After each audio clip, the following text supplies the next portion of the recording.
ওরে আবু মাহজুরা, কেমন দেখা যায় তোমারে, তুমি সামনের চুল কাটো না কেন? আবু মাহজুরা বলে, আমি হাঁটু গেড়ে পেয়ারা নবীর সামনে বসেছিলাম, আমার এই মাথার চুলের মধ্যে মুবারক হাত লাগিয়ে বিশ্বনবী নিজে আমাকে আজানের প্রতিটা বাক্য শিক্ষা দিয়েছেন। বিশ্বনবীর মোবারক হাত, পবিত্র হাত আমার মাথার চুলের যেই জায়গায় লেগেছে, আমি চাই ওই চুলগুলা নিয়ে আমি আমার কবরের ভিতরে যাব। সাইয়েদনা আবু মাহজুরা রাদিয়াল্লাহু তাআলা আনহু ইন্তেকালের আগের পর্যন্ত মাথার সামনের চুলগুলা কাটে নাই। আজারি সাহেবের আগমন আদ-দ্বীন ফাউন্ডেশনের পক্ষ থেকে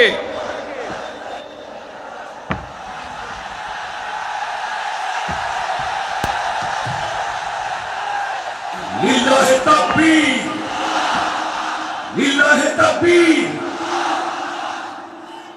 মিজান ভাইয়ের আগমন, শুভেচ্ছা স্বাগতম। মিজান ভাইয়ের আগমন, লিল্লাহে তাকবীর, লিল্লাহে তাকবীর।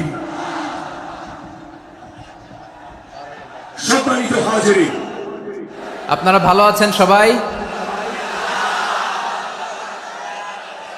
শীতে কষ্ট হচ্ছে না? মাশাআল্লাহ। 3 দিন ব্যাপী তাফসীরুল কোরআনের প্রোগ্রামের সমাপনী রজনী আজকে। আমি খুব লম্বা সময় নিব না, এটা তো আমার বিভাগীয় প্রোগ্রাম, খুলনা বিভাগের প্রোগ্রাম পেয়ে গেছে যশোর। মাশাআল্লাহ, 9টা প্যান্ডেল আছে, এখানে ধাক্কাধাক্কির কোনো মানি হয় না। তোমরা ধাক্কাধাক্কি করবা, এই জন্য প্যান্ডেল করা হয় নাই 9টা। বসো, কোনো কথা নাই। অনেক আলোচনা হয়েছে 3 দিন ব্যাপী। দেশ বরেণ্য প্রথিতযশা ওলামায়ে হযরতের মুখে আপনারা অসংখ্য কথা শুনেছেন। আমলের জন্য এগুলোই যথেষ্ট, নতুন করে আমার বলার কিছুর দরকার নাই। নতুন করে উপস্থাপনের মতো বলার মতো আমার কাছে কিছু নাইও। যা বলার 1500 বছর আগে আল্লাহ তাআলা উম্মাকে বলে দিয়েছেন, ঠিক কিনা? এমন কিতাব দান করেছে যে কিতাবে ভুল নাই, যতই পড়ি ততই শেখা যায়। বিয়ন্ডলেস, বাউন্ডলেস, বটমলেস, কুল কিনারা নাই, কুল কিনারা বিহীন সাগর। পড়েন সুবহানাল্লাহ। আসুন এখানে আসার বসার এই প্রোগ্রামে অংশগ্রহণ করার উদ্দেশ্যকে, নিয়তকে আমরা খালেস করে নেই। আজকে আমরা যা শুনবো শিখবো আমলের নিয়তে শুনবো, ঠিক কিনা বলেন? শেষ পর্যন্ত নীরবতা বজায় রাখবো। আমি উঠবো, আপনারা উঠবেন। এর আগে ওঠা যাবে না। স্কেডিউলে একটু চেঞ্জ এসেছে, এশার সালাত হয়নি। আমার আলোচনার পরপরই আজান হবে, এশার সালাতে আমরা জামাতে অংশগ্রহণ করে একসাথে বিদায় নেব ইনশাল্লাহ। বলেন, যে টপিকটি নিয়ে আমি আপনাদের সামনে আজকে কথা বলতে চাই, টপিকটি অনেক গুরুত্বপূর্ণ। টপিকটি হচ্ছে হিউম্যান রিসোর্স ডেভেলপমেন্ট, মানব সম্পদ উন্নয়ন। কারণ আল্লাহ তাআলা আমাদের যা দেখ আর না দেখ এটা দিছে। মানুষ আর মানুষ, 18 কোটি মানুষ, ঠিক কিনা? এই 18 কোটির জনসংখ্যার দেশে বসবাস করে আমরা খুশি না বেজার? খুশি হইতে হবে, বেজার হইেন না। জাপানের খবর জানেন? তাদের গ্রোথ রেট নিচের দিকে, উল্টো। জনসংখ্যা নাই, বাচ্চা নিলে, সন্তান নিলে গভর্নমেন্ট তাদের টাকা দেয়। আমাদেরকে আল্লাহ তাআলা দয়া করে মায়া করে এই সম্পদটা দিয়েছেন। এই মানব সম্পদকে যেন আমরা কাজে লাগাই ইনশাআল্লাহ। পড়েন সবাই। হিউম্যান রিসোর্স ডেভেলপমেন্ট অনেক জনগুরুত্বপূর্ণ বিষয়, খুব সেন্সিটিভ বিষয়, বুঝতে হবে। যশোরের স্মার্ট ছেলেরা, এই যে আমি যাদেরকে দেখতে পাচ্ছি, all are the Gen Z of Jashore. যারা জেন জি, ওরা স্মার্ট, ওরা ইশারা ইঙ্গিতে কাজ করে। এই যে পুরো গদি উল্টায় দিছে, ঠিক কিনা? 24-এর ছাত্র নাগরিক অভ্যুত্থান আমাদের দেখিয়ে দিচ্ছে কিভাবে চোখের ইশারায় গদি উল্টে দিতে হয়। তো জেনজিদের নিয়ে বসেছে, ওরা তো স্মার্ট, ওরা ডিস্টার্ব করবে না। মেহরবানি করে আমার সাথে কানেক্ট করো, 1 to 1, brain to brain, eye to eye, eye contact করো আমার সাথে। তাকাও, কষ্ট হলো আমার দিকে তাকাও, আওয়াজ করা যাবে না, আমার দিকে তাকাও। প্রিয় ভাইয়েরা, হিউম্যান রিসোর্স ডেভেলপমেন্টের ব্যাপারে কিছু কথা বলবো। এই যে আমাদের বিশাল জনসংখ্যা, এই জনসংখ্যাকে কি করে জনসম্পদে রূপান্তরিত করা যায় এ ব্যাপারে কথা বলবো। আমি সূরাতু বনী ইসরাইলের 70 নম্বর আয়াত তেলাওয়াত করেছি। এই আয়াতের আলোকে কিছু কথা আমি আপনাদের সামনে বলবো। আল্লাহ তাআলা ইরশাদ করছেন, ওয়ালাকাদ কাররামনা بني آدم وحملناهم في البر والبحر ورزقناهم من الطيبات وفضلناهم على كثير ممن خلقنا تفضيلا পড়েন আল্লাহু আকবার। রব্বুল আলামিন বলেন ওয়ালাকাদ কাররামনা বানি আদম, আমি বনি আদমকে সম্মানিত করেছি, বনি আদমকে মর্যাদা দিয়েছি। ওয়া হামালনাহুম ফিল বাররি ওয়াল বাহর, বনি আদমকে জলে স্থলে স্থলে এবং সমুদ্রে চলাচলের বাহন দিয়েছি। ওয়া রাযাকনাহুম মিনাত তাইয়্যিবাত, তাদেরকে পবিত্র রিজিকের বন্দোবস্ত করেছি। ওয়া ফাদ্দালনাহুম আলা কাসীরিম মিম্মান খালাকনা তাফদীলা, আর আমি আল্লাহ যাদেরকে সৃষ্টি করেছি তাদের মধ্য থেকে বনি আদমকে আমি শ্রেষ্ঠ বানিয়েছি। আমরা শ্রেষ্ঠ, আমরা আশরাফুল মাখলুকাত। আমরা কি এই যে এমনি চিল্লাচিল্লি করে জিজ্ঞাসা করলে বলে না, আমরা আশরাফুল মাখলুকাত। আমরা কি শ্রেষ্ঠ, সবার চেয়ে সেরা।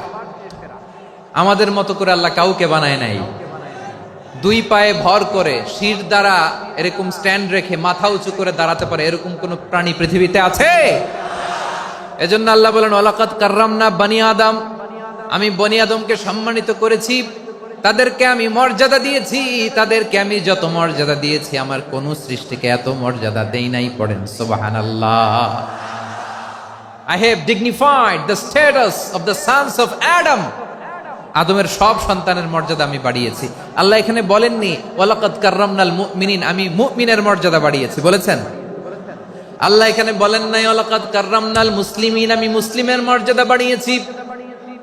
আল্লাহ বলেছেন ওয়ালাকাদ কাররামনা বানি আদম, আমি বনি আদমের সম্মান বাড়িয়েছি। হোক সে মুমিন কিংবা কাফের, মুসলিম কিংবা মুশরিক, আস্তিক কিংবা নাস্তিক, আরব কিংবা অনারব, যেই হোক না কেন আদম সন্তান সবগুলার মর্যাদা বাড়ায় দিয়েছে কে? সবার মর্যাদা আল্লাহ বাড়িয়েছে। মানুষ হিসেবে মর্যাদা। বিশ্বনবী সাল্লাল্লাহু আলাইহি ওয়াসাল্লাম ইহুদির লাশ দেখে দাঁড়িয়ে গেলেন। কার লাশ? আমার যশোরের ভাইয়েরা আওয়াজ করে বলুন, কার লাশ? ইহুদির লাশ দেখে দাঁড়ায় গেলেন। সাহাবারা বললেন ইয়া রাসূলুল্লাহ, আপনি দাঁড়ালেন যে, এটা তো ইহুদির লাশ। বিষ্ণু বললেন আওয়ালাইসাত নাফসান, এটা কি মানুষ নয়? এটা হোক ইহুদি হোক খ্রিস্টান, এটা তো মানুষ। আমি মানুষ দেখে দাঁড়িয়েছি। আই স্যালিউট দ্য হিউম্যানিটি, আমি মানবতাকে সম্মান করেছি। পড়েন সুবহানাল্লাহ। তাহলে এই জমিনে মানুষের মর্যাদা বেশি, হোক আস্তিক হোক নাস্তিক, হোক মুমিন কিংবা কাফের।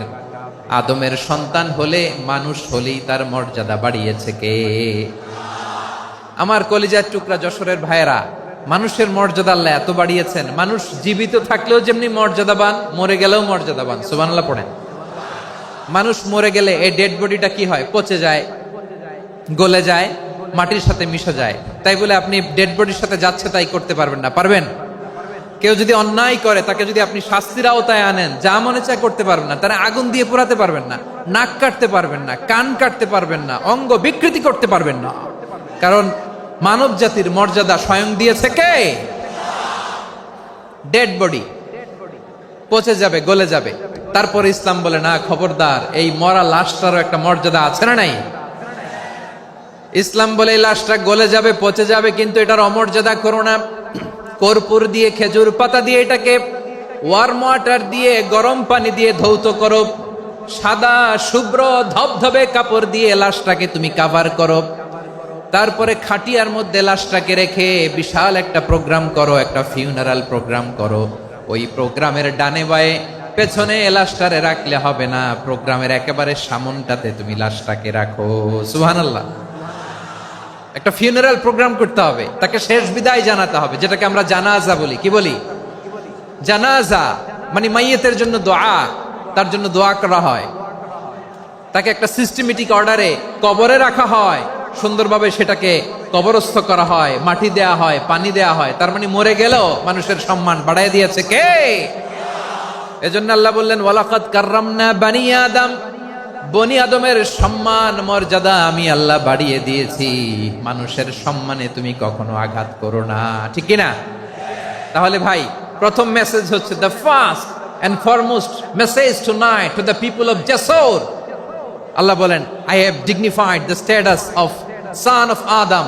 আমি বনি আদম সবার মর্যাদা বাড়িয়ে দিয়েছি, হোক আস্তিক নাস্তিক, হোক কাফের কিংবা মুশরিক, তার মর্যাদা বাড়াই দিছে কে? যখন বন্যা হয় আমরা ত্রাণ নিয়ে যাই, আমরা শুধু মুসলমানদেরকে ত্রাণ দেই নাকি? হ্যাঁ, আমরা মুসলমানকেও দেই, অমুসলমানকেও দেই, হিন্দুকেও দেই, বৌদ্ধকেও দেই। যেখানেই মানবতা বিপন্ন সেখানে ইসলামের হেল্পিং হ্যান্ড আছে না নাই? সুবহানাল্লাহ, কি দিন আমরা পেয়েছি, কি বিধান আমরা পেয়েছি। ওয়ালাকাদ কাররামনা বনি আদম, আমি বনি আদমকে সম্মানিত করেছি। এরপর আল্লাহ বললেন, ওয়া হামালনাহুম ফিল বাররি ওয়াল বাহর, মানুষকে স্থলে এবং সমুদ্রে চলাচলের বাহন আমি দিয়েছি। স্থলে কিভাবে চলবে, জলে কিভাবে চলবে, এই বাহনের ব্যবস্থা করেছে কে? এই জেনজি, এই স্যামড়া, ইরাম করতেছো কিসের জন্য? হ্যাঁ, ইরাম করলে চলবি? হ্যাঁ, বস বস বস বস, আওয়াজ করতেছো কেন? দিবা না, কথা বলতে দিবা না আমাকে? তো এইটা বুঝি তোমাদের ভালোবাসার নমুনা? তোমাদের ভালোবাসার কারণে যদি আমি কোথাও দাঁড়াতেই না পারি, কোথাও বসতে না পারি, কোথাও দুটা কথা বলতে না পারি, এই ভালোবাসা দিয়ে কি হবে আমার? বরং ঘামতে ঘামতে ঘর্মাক্ত হব, রক্তাক্ত হব। কিন্তু সেন্ট্রাল থেকে, সেন্ট্রালি যে ইনস্ট্রাকশন আসবে, সেই ইনস্ট্রাকশনের এক চুল আমরা ডানে বায়ে যাব না। এইটা গণজাগরণের জন্য এইটা দরকার, ইসলামী বিপ্লবের জন্য এইটা দরকার। তো আধা ঘন্টা ধরে যদি তোমাদেরকে থামানোই না যায়, এই লস্কর দিয়ে আমি কি করব?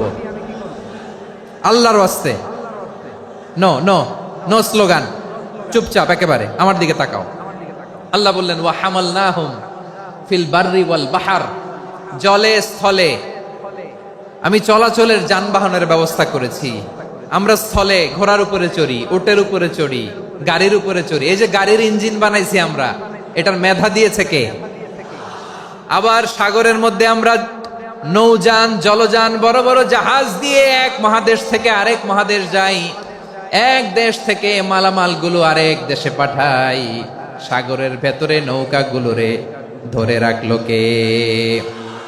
ওয়াল ফুলকিল্লাতী তাজরি ফিল বাহরি বিমা ইয়ানফাউন নাস, মানুষের উপকার আছে এরকম সরঞ্জামাদি নিয়ে সাগরের উপরে বিশাল বিশাল জলযানগুলো চলে। এগুলো ডুবে যায় না, কাত হয়ে যায় না, পড়ে যায় না।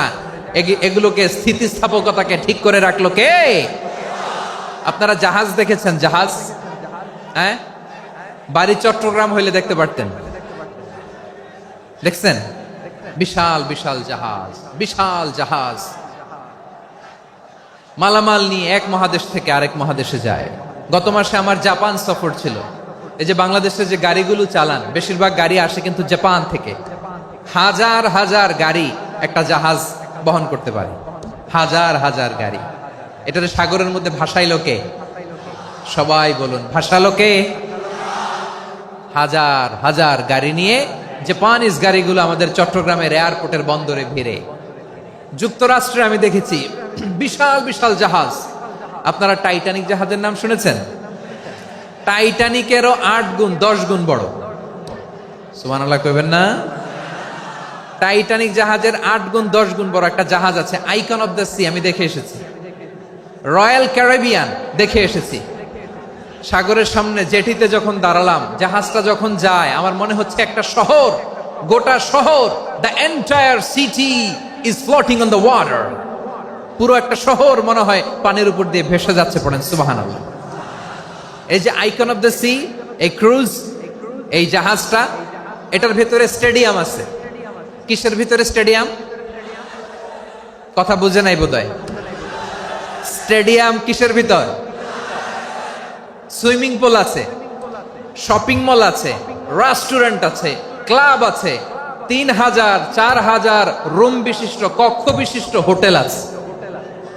এই সবগুলোর নিয়ে এগুলো চলে সাগরের এই দোলার মধ্যে, জলোচ্ছ্বাসের মধ্যে। এই সাগরের ভেতরে এই জাহাজগুলোর ভাষায় রাখছে কে? সূরা আর রহমানে আল্লাহ তাআলা বললেন, ওয়ালাহুল জাওয়ারিল মুনশাআতু ফিল বাহরি কাল আ'লাম ফাবিআইয়ি আলা, সবাই পড়েন ফাবিআইয়ি আলাই রাব্বিকুমা তুকাযযিবান। পাহাড় সম বড় বড় জাহাজগুলো মাল বোঝাই করে সাগরের মধ্যে ভেসে বেড়ায়, এগুলো দিয়ে মালামাল বহন করা যায়। মানুষরা এক দেশ থেকে আরেক দেশে যায়, এই জাহাজগুলোরে সাগরের ভেতরে ভাসায় রাখলো কে? এই আয়াতের ভেতরে আল্লাহ তাআলা সূরাত বানী ইসরাঈলের এই চমৎকার আয়াতের ভেতরে আল্লাহ তাআলা বেসিকলি মানব জাতির প্রতি তার 4টি স্পেশাল অনুগ্রহের কথা বলেছেন। কয়টি?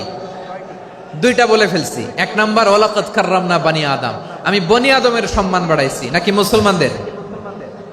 নাকি মুসল্লিদের? কার সম্মান বাড়িয়েছি? বনি আদমের। তাহলে human dignity, the first part of the verse talks about the human dignity.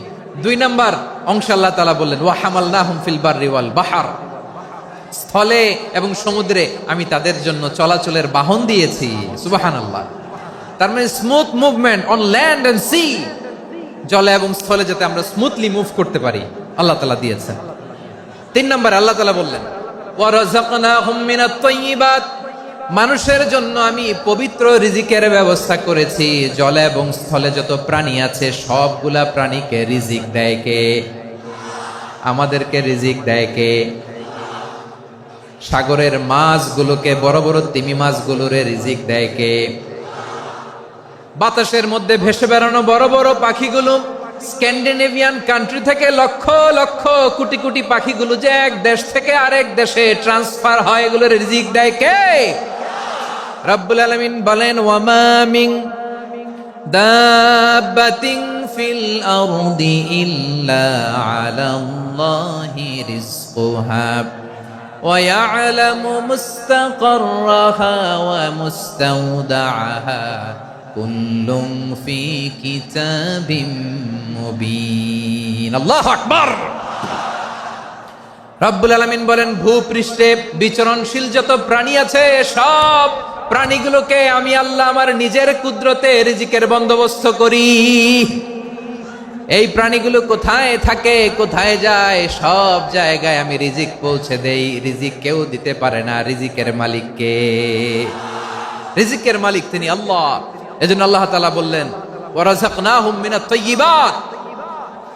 এরপর আল্লাহ বললেন ওয়া ফাদ্দালনাহুম আলা কাসীরিম মিম্মান খালাকনা তাফদীলা। আমি যত প্রাণী সৃষ্টি করেছি সকল প্রাণীর মধ্যে মানুষের মর্যাদা শ্রেষ্ঠত্ব আমি দিয়েছি। সুবহানাল্লাহ পড়েন। তাহলে 1 নম্বরে আল্লাহ বললেন আমি বনি আদমের মর্যাদা বাড়ালাম। এরপরে বললেন স্থলে এবং সমুদ্রে চলাচলের জন্য যানবাহন দিলাম। 3 নম্বরে আল্লাহ বললেন পবিত্র রিজিকের ব্যবস্থা করে দিলাম। এরপরে আল্লাহ বললেন যত প্রাণী আছে, সৃষ্টি আছে, সবগুলার উপরে আমি মানুষকে শ্রেষ্ঠত্ব দিলাম। সুবহানাল্লাহ। তাহলে সবচেয়ে বেশি শ্রেষ্ঠত্ব মানুষের। কার? মানুষের। শুধু তাই নয় প্রিয় ভাইরা, আকাশ এবং জমিনে যা কিছু আছে সবকিছু মানুষের জন্য, মানুষের কল্যাণে, মানুষের প্রয়োজনে, মানুষের বশীভূত করে সৃষ্টি করেছেন কে? রব্বুল আলামিন বলেন হুয়াল্লাযী খালাকা লাকুম মা ফিল আরদি জামিআ। এই জমিনের মধ্যে যা কিছু আমি আল্লাহ সৃষ্টি করেছি সব কিছু আমি মানুষের জন্য সৃষ্টি করেছি। পড়েন সুবহানাল্লাহ। হুয়াল্লাযী খালাকা লাকুম মা ফিল আরদি জামিআ, যা আছে সব আমাদের জন্য, সব আমাদেরকে সার্ভিস দেওয়ার জন্য, আমাদের উপকারের জন্য, আমাদের কল্যাণের জন্য। আওয়াজ করে সবাই পড়ুন আল্লাহু আকবার। অন্য আয়াতে আল্লাহ বললেন ওয়াসাখখারা লাকুম মা ফিস সামাওয়াতি ওয়া মা ফিল আরদি জামিআম মিন ইন্না ফি যালিকা লাআয়াতিন লিকাউমি ইয়াতাফাক্কারুন। প্রথম আয়াতে আল্লাহ বললেন জমিনে যা আছে সব তোমাদের কল্যাণে আমি সৃষ্টি করলাম। এরপরে আল্লাহ বললেন, আকাশেও যা আছে সব তোমাদের জন্য সৃষ্টি করলাম, তোমাদের অনুগত বানায় দিলাম। পড়েন সুবহানাল্লাহ। মানুষের কি ব্রেইন দেখেন, মানুষ জমিন ছেড়ে আকাশে চলে যায়। পাখি দেখে মানুষের শখ হলো, পাখি যেহেতু উঠতে পারে আমরাও পারবো। অরবিল রাইট, উইলবার রাইট, দুই ভাই মিলে আঁকাঝোঁকা করতে করতে করতে করতে প্লেন বানায় ফেললো। কোন সুবহানাল্লাহ। এখন পাখিও ওরে, আমরাও ওরি। এরপরেই মানুষের কৌতূহল থামে না এখানে, মানুষ চলে গিয়েছে চাঁদে। কোথায় গেছে? এখন কিন্তু চাঁদে জমি বিক্রি হয় জানেন। পৃথিবী নিয়ে মারামারি শেষ, রাশিয়া আমেরিকা এখন ধরছে চাঁদ আর মঙ্গল গ্রহ। এখন চাঁদে জমি বিক্রি হয়, মঙ্গলে জমি বিক্রি হয়। এই চাঁদ, মঙ্গল, বৃহস্পতি, শনি সব আল্লাহ তাআলা আমাদের জন্য বানিয়েছেন। সুবহানাল্লাহ পড়েন। মানুষ সাগরের উপরে চড়ে, শূন্যে ভেসে বেড়ায়, পাহাড় কেটে সুড়ঙ্গ বানায়, টানেল বানায়। মানুষ ব্রডব্যান্ডের লাইন নিয়ে যায় সাগরের ভেতর দিয়ে, এক দেশ থেকে আরেক দেশে, এক মহাদেশ থেকে আরেক মহাদেশে। সুবহানাল্লাহ পড়েন।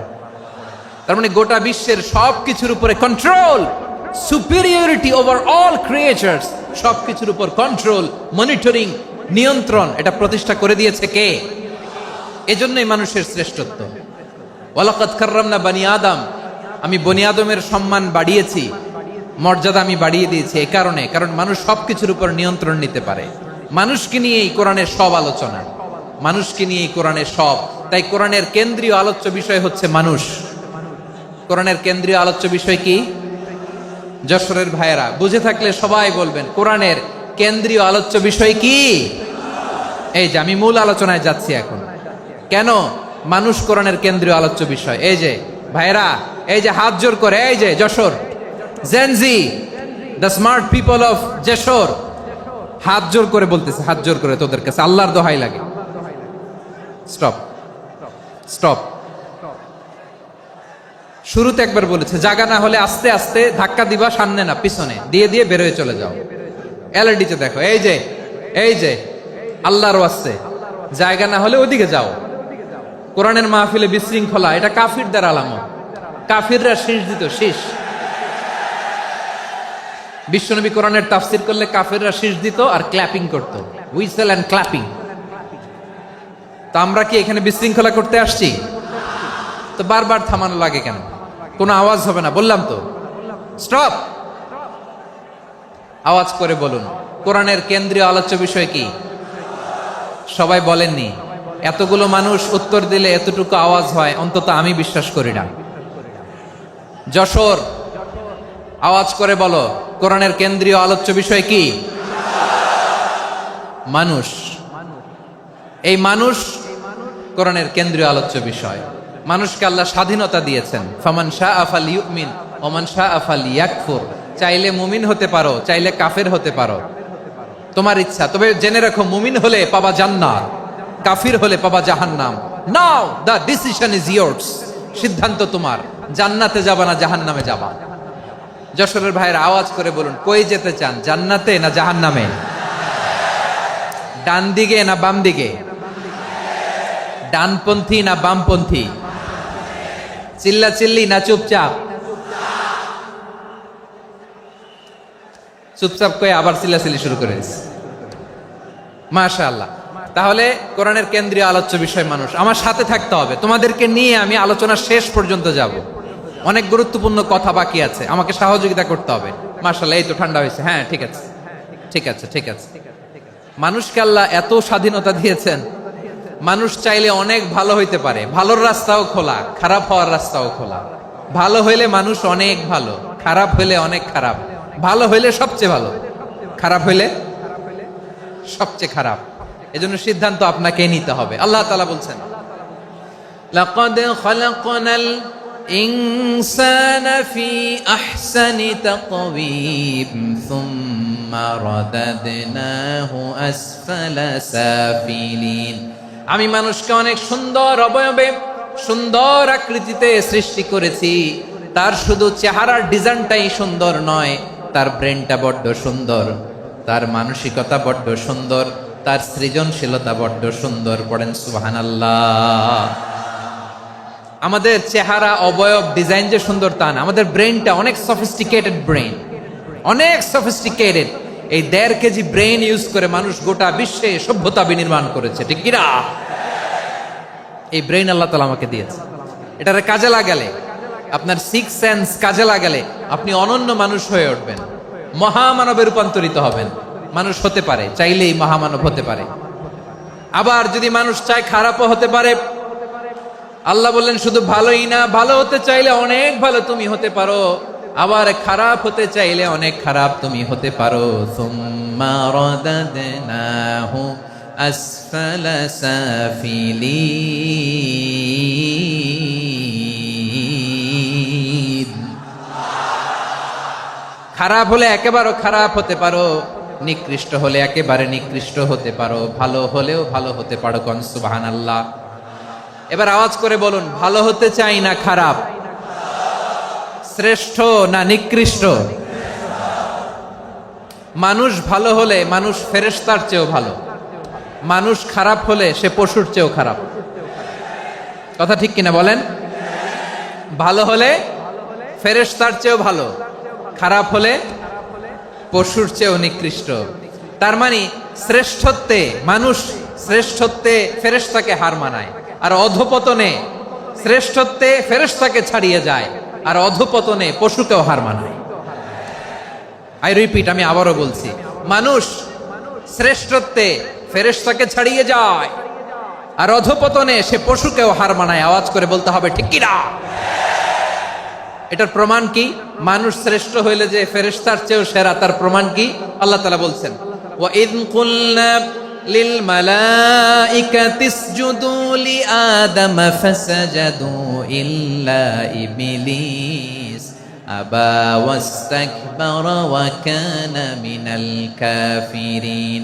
আল্লাহ বলেন, স্মরণ করো সে সময়ের কথা যখন আমি ফেরেশতাদেরকে বললাম, ও ফেরেশতারা আদমকে সেজদা দাও। সব ফেরেশতারা সম্মান সূচক সেজদা আদমকে দিল, তারা আদমের জন্য সেজদায় লুটিয়ে পড়লো, একজন ছাড়া, তার নাম ইবলিস। আওয়াজ করে বলেন তার নাম কি? সে অহংকার প্রদর্শন করলো, সে কাফের হয়ে গেল, বাকি সব ফেরেশতারা সেজদা দিল। সুবহানাল্লাহ। আবার আদম আলাইহিস সালামকে আল্লাহ জিজ্ঞেস করলেন, সব বলে দিল উত্তর, কিন্তু ফেরেশতাদেরকে একই প্রশ্ন জিজ্ঞেস করলেন, তারা উত্তর করতে পারে নাই। তার মানে এর মধ্য দিয়ে প্রমাণিত হয়, মানুষ ভালো হলে ফেরেশতার চেয়েও ভালো, ফেরেশতার চেয়েও মানুষের মর্যাদা বাড়িয়ে দিয়েছে কে? সব নূরের ফেরেশতা যখন মাটির আদমকে সেজদা দেয়, এটা প্রমাণ করে ফেরেশতার চেয়েও মানুষের মর্যাদা বাড়িয়ে দিয়েছে কে? তুমি মাটির আদমকে প্রথম সৃষ্টি করিয়া ঘোষণা করিয়া দিলে শ্রেষ্ঠ বলিয়া, তাই তো নূরের ফেরেশতা করে আদমকে সেজদা। ঠিক কিনা বলেন? তাই তো নূরের ফেরেশতা করে আদমকে সেজদা, সবার চেয়ে সম্মান দিলে মাটির আদমকে। আল্লাহু আল্লাহু তুমি জাল্লে জালালুহু, শেষ করা তো যায় না গে তোমার গুণগান। পড়েন না? পড়েন।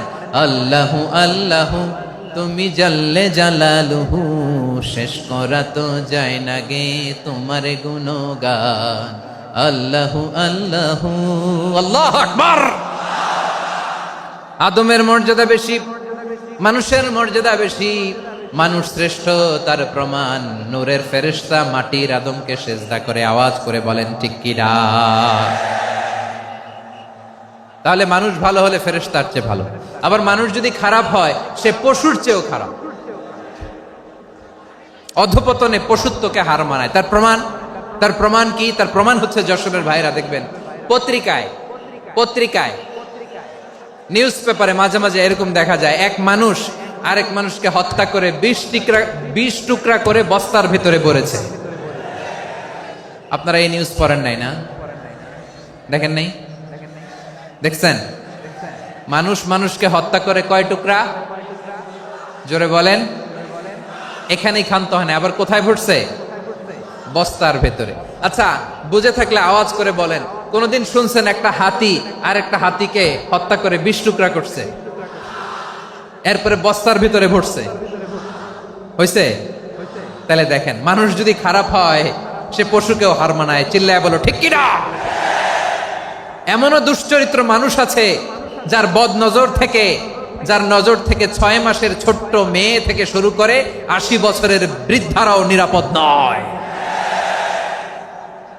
পশুকেও হার মানে।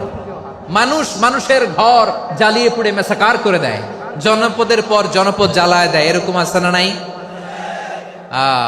বোমা মেরে শহরগুলো উড়িয়ে দেয়। এই যে ইসরায়েল গাজার মধ্যে যে অ্যাটাক করেছে, এরা মসজিদ মানে নাই, মসজিদে বম ফেলেছে।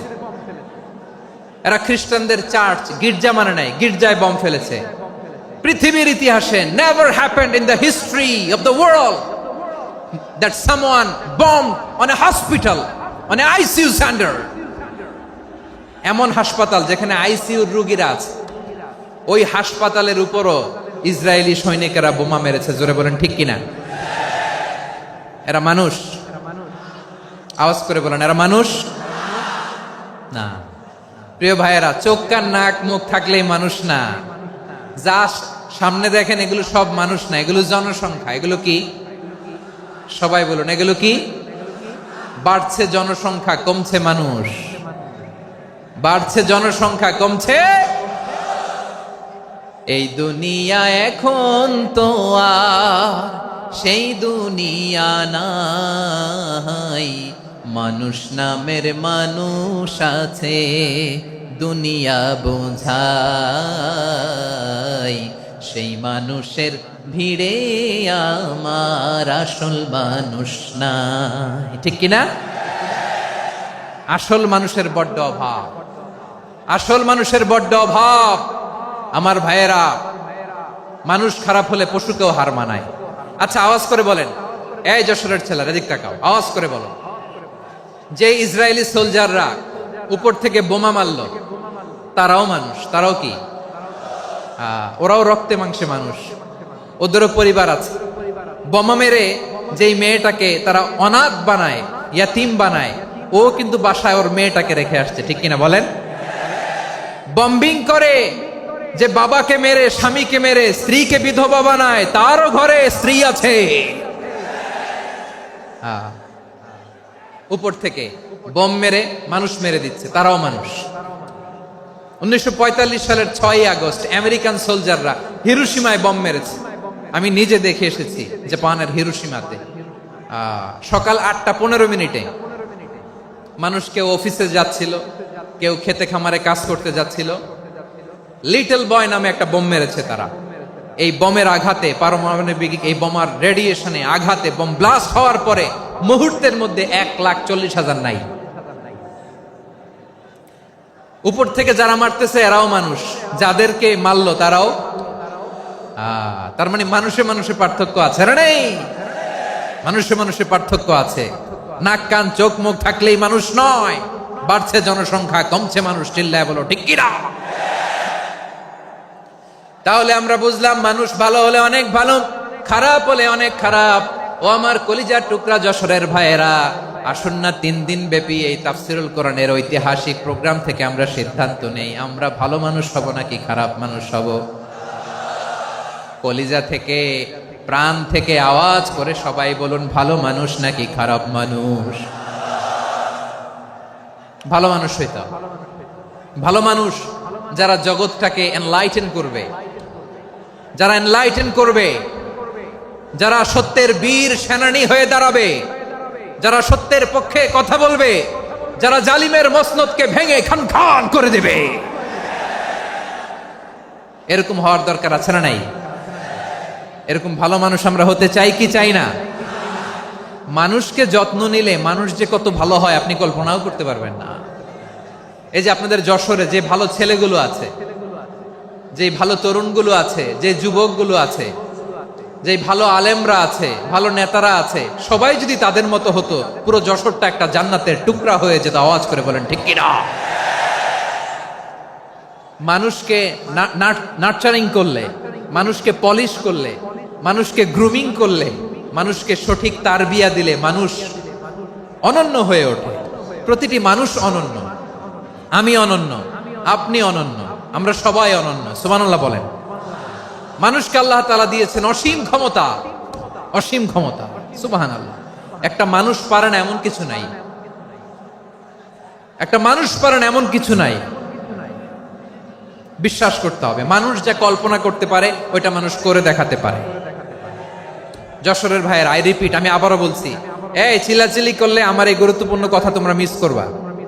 আমরা যখন আমার পিতার পৃষ্ঠদেশে ছিলাম, পিতার পৃষ্ঠদেশ থেকে শুক্রাণু যখন মায়ের গর্ভদেশে যেয়ে পড়ে, কতটা শুক্রাণু ভ্রমণ শুরু করে জানো? 20 কোটি শুক্রাণু। একবার সিমেন আউট হলে সেখানে 20 কোটি শুক্রাণু থাকে, ভ্রমণ শুরু করে। ওই 20 কোটি শুক্রাণুর মধ্যে থেকে তুমি আমি আজকে এক বিকশিত শুক্রাণু মানব রূপে পৃথিবীতে এসেছি। সুবহানাল্লাহ।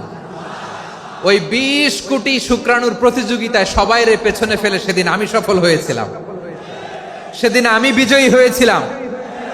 সেদিন আমি এত ছোট ছিলাম, মাইক্রোস্কোপ দিয়েও আমার অস্তিত্ব টের পাওয়া যায় না। আমি এত তুচ্ছ ছিলাম, নগণ্য ছিলাম। আমার কান ছিল না, আমার চোখ ছিল না, আমার হাত ছিল না, আমার জন্য রিকমেন্ডেশন করার মতো মামু ছিল না, খালা ছিল না, কেউ ছিল না। তারপরেও ওই প্রতিযোগিতায়, ওই কম্পিটিশনে যখন আমারে কেউ হারাতে পারে নাই, আল্লাহর জমিনেও আমারে কেউ হারাতে পারে না। হারার জন্য তোমার জন্মই হয় নাই, তুমি আসছই জিতার জন্য। সুবহানাল্লাহ। বিশ্বনবী বলেন, আন্নাসু মাআদিন কামাআদিনি যাহাবি ওয়াল ফিদ্দা খিয়ারুহুম ফিল জাহিলিয়াতি খিয়ারুহুম ফিল ইসলাম। Peoples are like mines of gold and silver. সোনার খনি, রূপার খনি, এর চেয়েও বড় খনি হচ্ছে এই মানব সম্পদের খনি। আওয়াজ করে বলেন আল্লাহু আকবার। আল্লাহ তাআলা এই সম্পদ আমাদেরকে দিয়েছে। বিশ্বনবী বলেন, মানুষ হচ্ছে খনির মতো। খিয়ারুহুম ফিল জাহিলিয়াতি খিয়ারুহুম ফিল ইসলাম। জাহিলি যুগে যারা সেরা, ইসলামেও তারা সেরা। ইদা ফাকুহু, যদি তারা বুঝবান হয় তাহলে তাদেরকে সেরা বানায় দিবে কে? তাহলে মানুষের চেয়ে সেরা কেউ হতে পারে? মানুষের চেয়ে অনন্য কেউ হতে পারে? মানুষকে কেউ হারাতে পারে? আওয়াজ করে বলো, তোমাকে কেউ হারাতে পারবে? এই সাহস জাগছে আজকের আলোচনা থেকে। আমি তুমি অনন্য, আমাকে তোমাকে হারায় দেওয়া এত সহজ না, ঠিক কিনা? একটা কথা জীবনের সাথে সেট করে নিতে হবে, আমি জিতি নয় শিখি, আমি কখনো হারি না। জীবনের সাথে সেট করে নাও, জেনজি অফ জেসর, আমি কখনো হারি না, আমি হয় জিতি নয় শিখি। চিল্লায় বলো ঠিক কিনা? আমি কখনো হারি না, আমার হারানো এত সোজা না। কি সাহস জাগছে? বুকে সাহস জাগছে? তাকবীর পড়ো, লিল্লাহে তাকবীর। তাহলে বিশ্বনবী বললেন, নাসু মাআদিন, মানুষ হচ্ছে খনি। এই ধাক্কা ধাক্কি, আমি জানি এগুলো ভালোবাসার ধাক্কা ধাক্কি, এজন্য আমি সহ্য করে নেই। এগুলো যে ভালোবাসার ধাক্কা ধাক্কি, এটা আমরা বুঝি। পৃথিবীর কোন আইন, সিকিউরিটি প্রটোকল দিয়ে এটারে মানানো যাবে না, কারণ এটা তো ভালোবাসা, লাভ। লাভ কোনো আইন কানুন দিয়ে বাধা যায় না, মানানো যায় না, ঠিক কিনা বলো?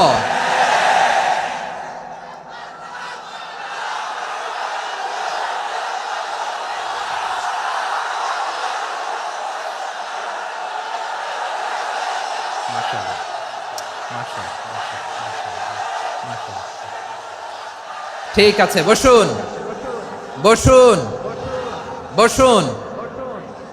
আল নাসু মাআদিন, মানুষ হচ্ছে খনি। এই খনির যত্ন নিতে হবে। আমার মা বাবা যারা এসেছেন, আপনার ছেলে মেয়ের যত্ন নেন। আপনার ছেলের মধ্যে যে কি পটেনশিয়াল আপনি জানেন না। আপনার এই ছোট্ট অবুজ ছেলেটাই আগামী দিনের শায়েখ আহমদুল্লাহ হবে। আপনার হেফজখানায় পড়া ওই ছোট্ট ছেলেটাই আগামী দিনের আল্লামা মামুনুল হক হবে। আপনার ওই ছেলেটা আমির হামজা হবে, আব্দুল হাই সাইফুল্লাহ হবে। এভাবে বড় বড় আলেম হবে, তারা যুগ শ্রেষ্ঠ আলেম হবে। সেই একদিন এই বাংলাদেশের পার্লামেন্টে যে বক্তব্য দিয়ে যশোরের পক্ষে কথা বলবে।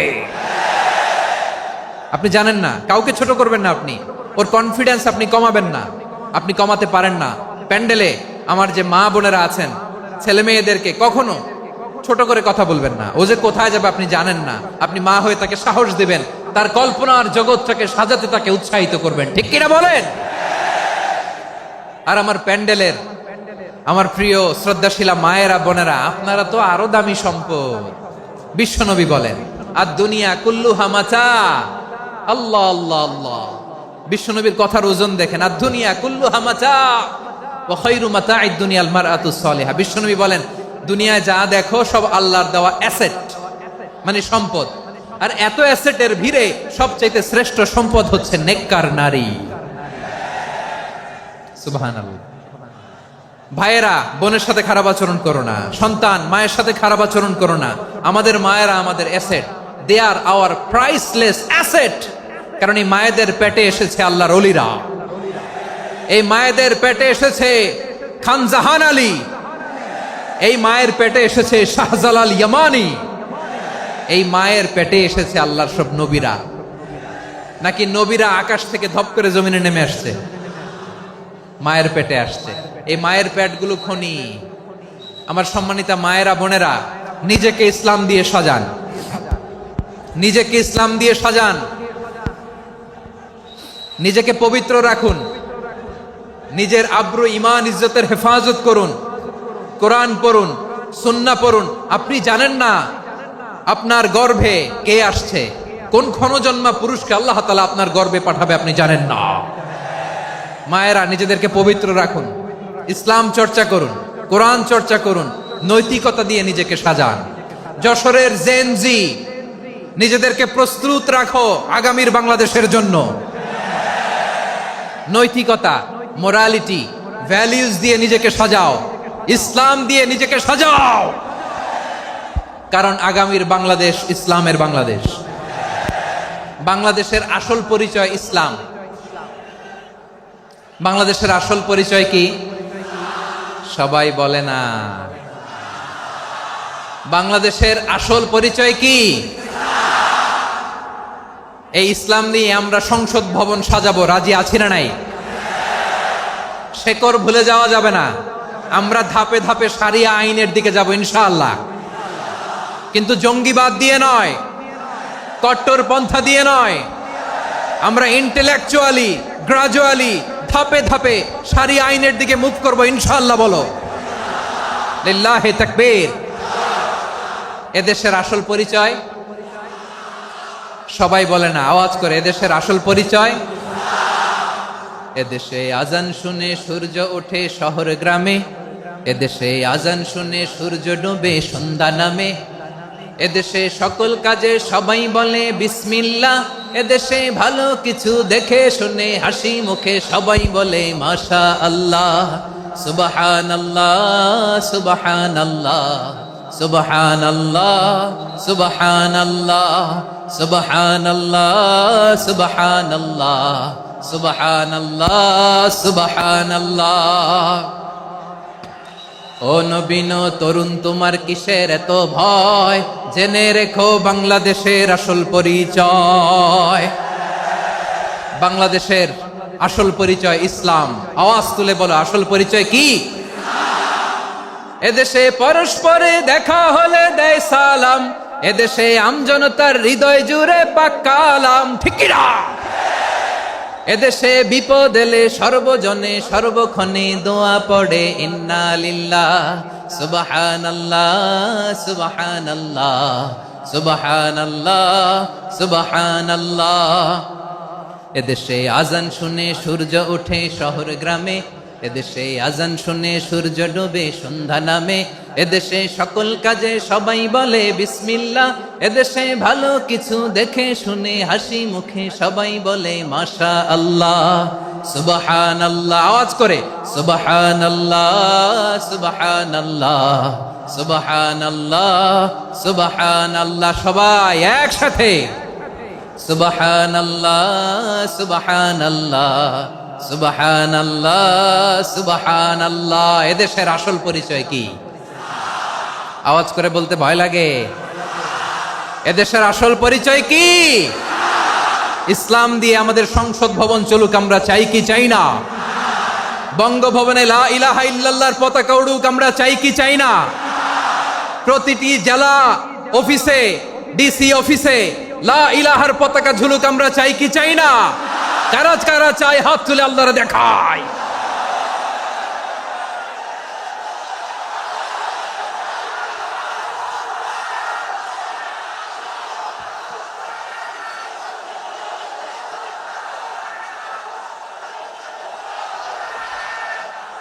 মাশাআল্লাহ, মাশাআল্লাহ, মাশাআল্লাহ, মাশাআল্লাহ। যশোর, আওয়াজ করে বলো, ভালো মানুষ না খারাপ মানুষ? বুঝে বলছো তো? মানুষ ভালো হলে যে কত ভালো। এই মানুষকে যত্ন নিলে, মানুষকে মানুষ বানালে যে সে কি হতে পারে শুনবা? হ্যাঁ, নাকি মোনাজাত দিয়ে দিব? শুনবা? তাহলে থামতে হবে। থামো, আমি যখন বলবো থামো থামো, তাকবীরের সময় দিলে তাকবীর। থামো থামো। মানুষকে যত্ন নিলে, এই এদিকে এদিকে, ড্রোন নামায় ফেলো। হয়েছে, ড্রোনের ফুটেজ হয়ে গেছে, এবার ড্রোন নামায় ফেলো। আমার দিকে তাকাও। মানুষকে, তোমরা এদিক সেদিক তাকালে তো গুরুত্বপূর্ণ পয়েন্ট মিস হয়ে যাবে। এদিকে এদিকে, হ্যাঁ মাস, ঠিক আছে, এদিকে।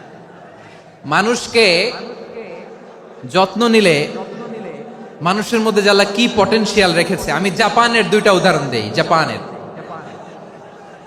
এই এই এভাবে এভাবে হবে, হয় বসো নয় পেছনে, কথা নাই, কথা তো বলাই যাবে না, হারাম কথা বলা আছে, একেবারে চুপ। আজকের জন্য হারাম করে দিছে আমি, এই কিছু সময়ের জন্য একেবারে নিষিদ্ধ। জাপানের দুইটা উদাহরণ দেই, খেয়াল করে একটু শুনেন, বুঝবেন। আল্লাহ, 2022 সালে জাপানের সাথে জার্মানির খেলা, ফিফা ওয়ার্ল্ড কাপ 2022। এক পক্ষে জাপান, আরেক পক্ষে কোন দেশ? কথা শুনে নাই। এক পক্ষে কোন দেশ, আরেক পক্ষে সবাই। এক পক্ষে, আরেক পক্ষে।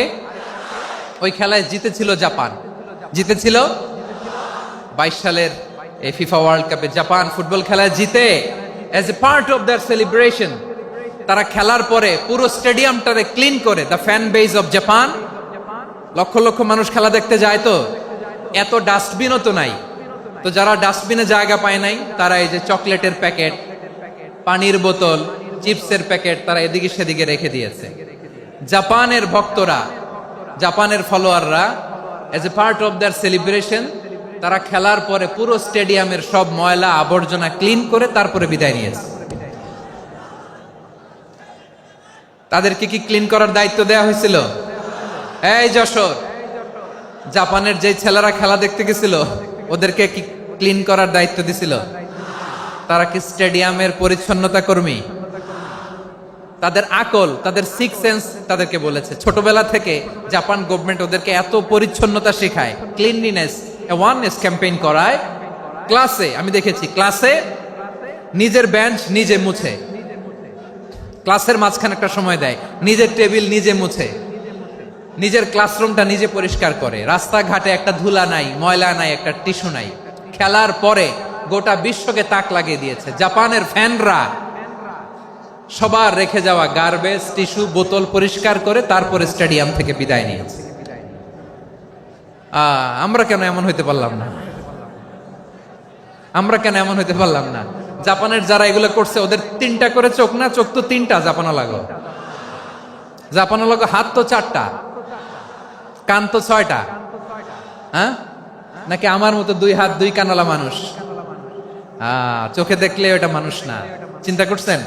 তার মানে জাপানিজদেরকে যে গ্রুমিং করে শিখানোর মাধ্যমে পরিচ্ছন্ন বানানো গেছে, ওরা যেমনি মানুষ আমরাও মানুষ। আমাদের সন্তানদেরকে শেখালে তারাও পারবে, পারবে কিনা? 2 নম্বর উদাহরণ বলি। চট্টগ্রাম ফেনীতে যারা গিয়েছেন, মেঘনা গুমতি ব্রিজ প্রকল্প নাম শুনছেন? মেঘনা একটা ব্রিজ পার হওয়া লাগে। এই মেঘনা গুমতি, এখানে 3টা ব্রিজ, কাঁচপুর সহ, এই 3টা ব্রিজের নির্মাণ কাজ, রেনোভেশনের কাজ দেয়া হয়েছিল জাপানের একটা কোম্পানিকে। কাকে? জাপানের কোম্পানির নির্মাণ শেষে 738 কোটি টাকা বেঁচে গেছিল, এটা গভর্নমেন্টের হাতে দিয়ে তারা বিদায় নিয়েছে। কত টাকা? 738 কোটি টাকা। যত প্রাক্কলিত ব্যয় নির্ধারণ করা হয়েছে, সব টাকা সরকার, তৎকালীন সরকার, 2019-এর সরকার, কারা ছিল তো জানেন? এই 2019-এর সরকার তাদেরকে দিয়েছে।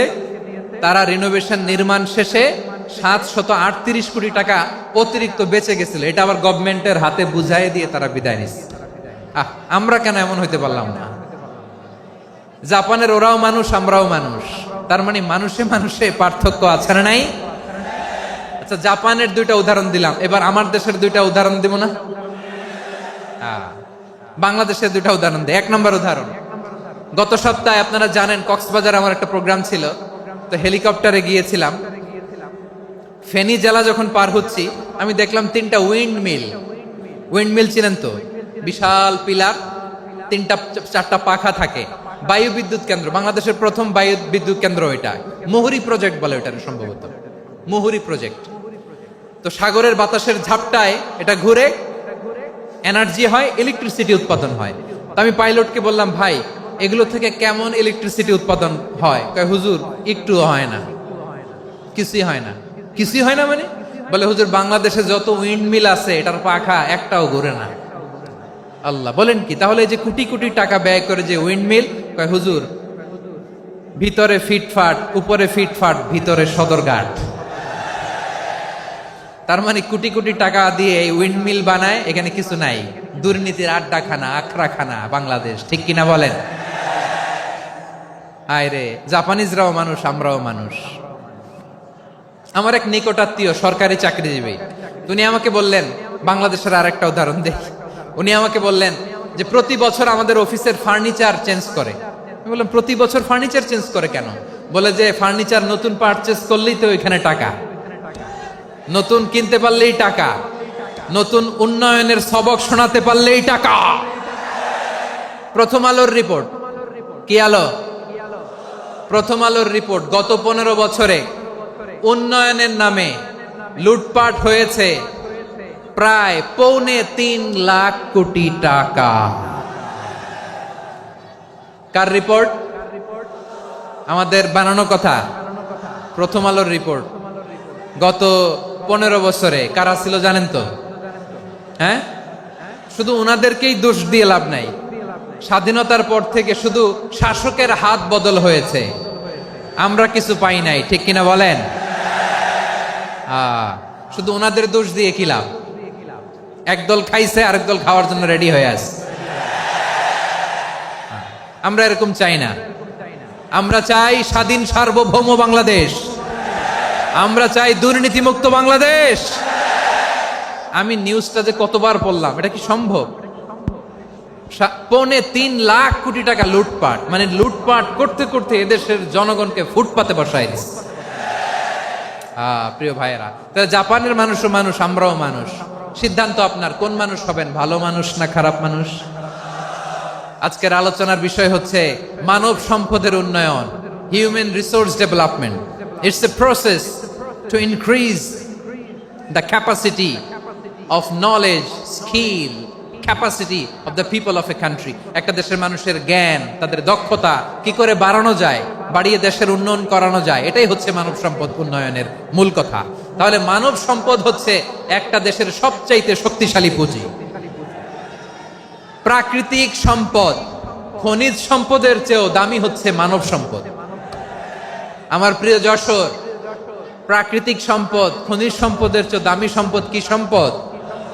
আল্লাহ তাআলা দয়া করে আমাদেরকে এই মানব সম্পদ দিয়েছেন। আসুন আমাদের এই মানুষগুলোকে আমরা সোনার মানুষ বানাই। রাজি আছেন তো সবাই? রাজি আছেন? মানুষ পারে না এমন কোনো কিছু নাই, চাইলে সব পারে। এজন্য মানুষকে তারবিয়া দিতে হবে, যথাযথভাবে তাদেরকে গড়তে হবে। আসুন আমরা সিরাতের আয়নায় বিশ্বনবীর জীবনী থেকে দেখি তিনি কিভাবে হিউম্যান রিসোর্সকে ম্যানেজ করতেন। যদি আপনাদের সময় হয়, 2-1টা উদাহরণ দিয়ে আজকে আমি আমার আলোচনার বিদায় নিব। হবে সময় হবে কয়েক মিনিট? হ্যাঁ, শান্ত থাকবেন তো? শান্ত থাকবা? হ্যাঁ, ঠিক আছে। এই ধাক্কার মধ্যে ঢুকছে, এবার মজা বুঝতেছো তো? হ্যাঁ, মানা করছিলাম না? ঠিক আছে, টের পাও। হ্যাঁ, ঠিক আছে। যে আওয়াজ করবে আমি ওকে দেখতেছি, কে কে আওয়াজ করে দেখতেছি। শেষ কথা, শেষের দিকে চলে আসছি। বিষ্ণু ইসলাম কিভাবে হিউম্যান রিসোর্সকে ম্যানেজ করতেন, মজার কথা আছে কয়েকটা, বলে বিদায় নিব। বিশ্বনবী কিভাবে এই মানব সম্পদকে ম্যানেজ করতেন। বিশ্বনবী, he was a very good talent hunter, চৌকস ট্যালেন্ট হান্টার ছিল। কার মধ্যে কি ট্যালেন্ট আছে দেখলেই বুঝে ফেলতেন। সুবহানাল্লাহ পড়বেন না? কি নবী আমরা পেয়েছি! He was a very good talent hunter. আমার নবী, তিনি চৌকস ট্যালেন্ট হান্টার ছিলেন। কার মধ্যে কি প্রতিভা বের করতেন, ওই প্রতিভাকে ইসলামের কল্যাণে কাজে লাগাতেন। সুবহানাল্লাহ বলেন। যাকে যেই জায়গায় সেট করলে ভালো হবে তাকে ওই জায়গায় সেট করতেন। কয়েকজন সাহাবীর জীবনী শোনাই। আবু মাহজুরা রাদিয়াল্লাহু তাআলা আনহু, মক্কার মুয়াজ্জিন, আগে ছিল মুশরিক, পরে হইছে মুমিন। উনি কিভাবে মুমিন হইলেন এই ঘটনাটা একটু আপনাদের শোনাতে চাই। তা আপনাদের তো সময় নাই হাতে, হ্যাঁ সময় আছে? এই জেনজি শেষ করে দিল আজকের প্রোগ্রামটা। 1 ঘন্টা ধাক্কা ধাক্কি করে কেমনে দাঁড়ায় আছে আমি বুঝলাম না।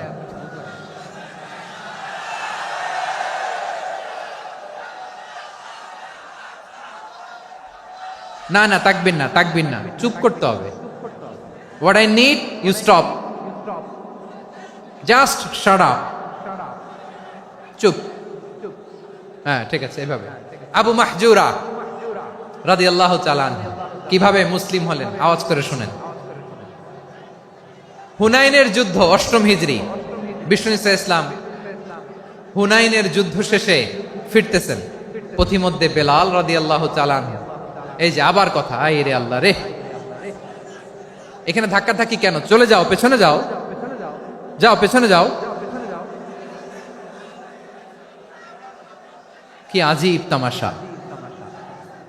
যেখানে যায় এখানে ধাক্কা ধাক্কি, মারামারি, গায়ের উপরে, কাঁধের উপরে, শাউটিং। অনেক গুরুত্বপূর্ণ কথা পয়েন্ট করে নিয়ে আসে যে বলবো, এই শাউট করার কারণে প্রোগ্রামটাই নষ্ট করে দেয়। আসছে আমার ভালোবাসা দেখাইতে, প্রোগ্রামটাই শেষ করে দিয়ে চলে যায়। স্টপ। আবার কথা বল, স্টপ। হুনাইনের যুদ্ধে 8ম হিজরি, কত হিজরি সবাই বলেন না একটু, কত হিজরি? 8ম হিজরিতে হুনাইনের যুদ্ধে রাসূল সাল্লাল্লাহু আলাইহি ওয়াসাল্লাম ফিরে আসতেছেন মদিনায়। পথিমধ্যে বেলাল রাদিয়াল্লাহু তাআলা আনহু আজান দিচ্ছেন। কি দিচ্ছেন? তো পাশে ছিল মুশরিকদের একটা পল্লী, কিছু মুশরিক তরুণ, কিছু অমুসলিম কিশোর, তারা আজানকে ব্যঙ্গ করতেছে। আমাদের বাংলায় মুখ ভেঙ্গানো বলে আর কি। বেলাল রাদিয়াল্লাহু তাআলা আনহু আজান দিচ্ছেন, ওই বাচ্চাগুলো মুশরিক, তো ওরা আজানকে ব্যঙ্গ করতেছে, বিকৃতি করে ওরাও আজান দিচ্ছে। উদ্দেশ্য হচ্ছে আজানকে নিয়ে ঠাট্টা করা। উদ্দেশ্য কি? ঠাট্টা করা। ব্যাপারটা মনে কষ্ট পাওয়ার মতো ব্যাপার না? কিন্তু বিশ্বনবী ওইখানে দেখেন কি খুঁজলেন। বিশ্বনবী খেয়াল করলেন অমুসলিম কিশোরদের মধ্য থেকে একটা কিশোরের গলাটা বড় দরাজ গলা, কণ্ঠটা বড় সুন্দর। খেয়াল করে দেখলেন যে কিছু কিশোর বেলালের আজানকে ব্যঙ্গ করে, বিকৃতি করে, কিন্তু একজনের কণ্ঠ দেখতে পাচ্ছেন না এত দূরে, কিন্তু কণ্ঠটা বড় সুন্দর, দরাজ গলা। বিশ্বনবী সাহাবীদেরকে বললেন, ধরো এগুলারে, ধরো। সবগুলারে ধরে বিশ্বনবীর সামনে আনা হলো। ওরা হাঁটু গেড়ে বসলো। বিশ্বনবী বললেন, তোমাদের মধ্যে কে যেন ব্যঙ্গ করে আজান দিচ্ছিল, তার গলাটা বড় উঁচু, গলার বেসটা বড় মজবুত, মেলোডিয়াস, সুমধুর কণ্ঠ। কে? আবু মাহজুরা বলে, আমার বন্ধুরা সবাই আমার দিকে আঙ্গুল দেখায়, আমি পড়ে গেছি বিপদে। রাসূল সাল্লাল্লাহু আলাইহি ওয়াসাল্লাম বাকি অমুসলিম তরুণদেরকে ছেড়ে দিলেন, বললেন তোমরা যাও। এবার আবু মাহজুরারে পাইছে। আবু মাহজুরার চুলের মধ্যে হাত দিলেন বিশ্বনবী, মাথায় হাত দিয়ে বললেন, এবার আজান দাও দেখি। আবু মাহজুরা বলে, আমি তো আজান দিতে জানি না, কারণ আমি তো বেলালেরটা শুইনা দিছি, আমার তো মুখস্থ নাই, আমি তো আজান দিতে জানি না। বিশ্বনবী বললেন, জানো না? তাহলে আসো, আমি তোমারে শিখাই দেই। সুবহানাল্লাহ পড়েন। আবু মাহজুরা হাঁটু গেড়ে বসে, বিশ্বনবীর মোবারক হাত আবু মাহজুরার চুলের মধ্যে। বিশ্বনবী আজানের মুআল্লিম আবু মাহজুরাকে বলতেছে, ঠিক আছে তোমারে শিখাই দিচ্ছি, আমি যা যা বলবো আমার সাথে সাথে বলো, পারবা? আবু মাহজুরা বলে, পারবো। বিশ্বনবী আজান দিচ্ছেন, মাথায় হাত দিয়ে, আল্লাহু আকবার,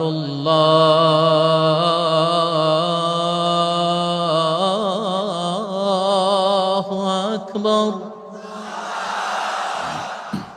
আবু মাহজুরা এই বাক্যটা পড়লেন। বিশ্বনবী দ্বিতীয় বাক্য পড়তে আরম্ভ করলেন, আল্লাহু আকবার,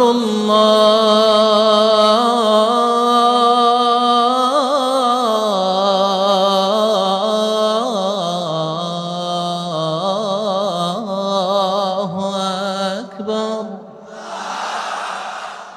আবু মাহজুরা এই বাক্যটা বললেন। বিশ্বনবী আবু মাহজুরার মাথার মধ্যে হাত দিয়ে তৃতীয় বাক্য বললেন, أشهد أن لا إله إلا الله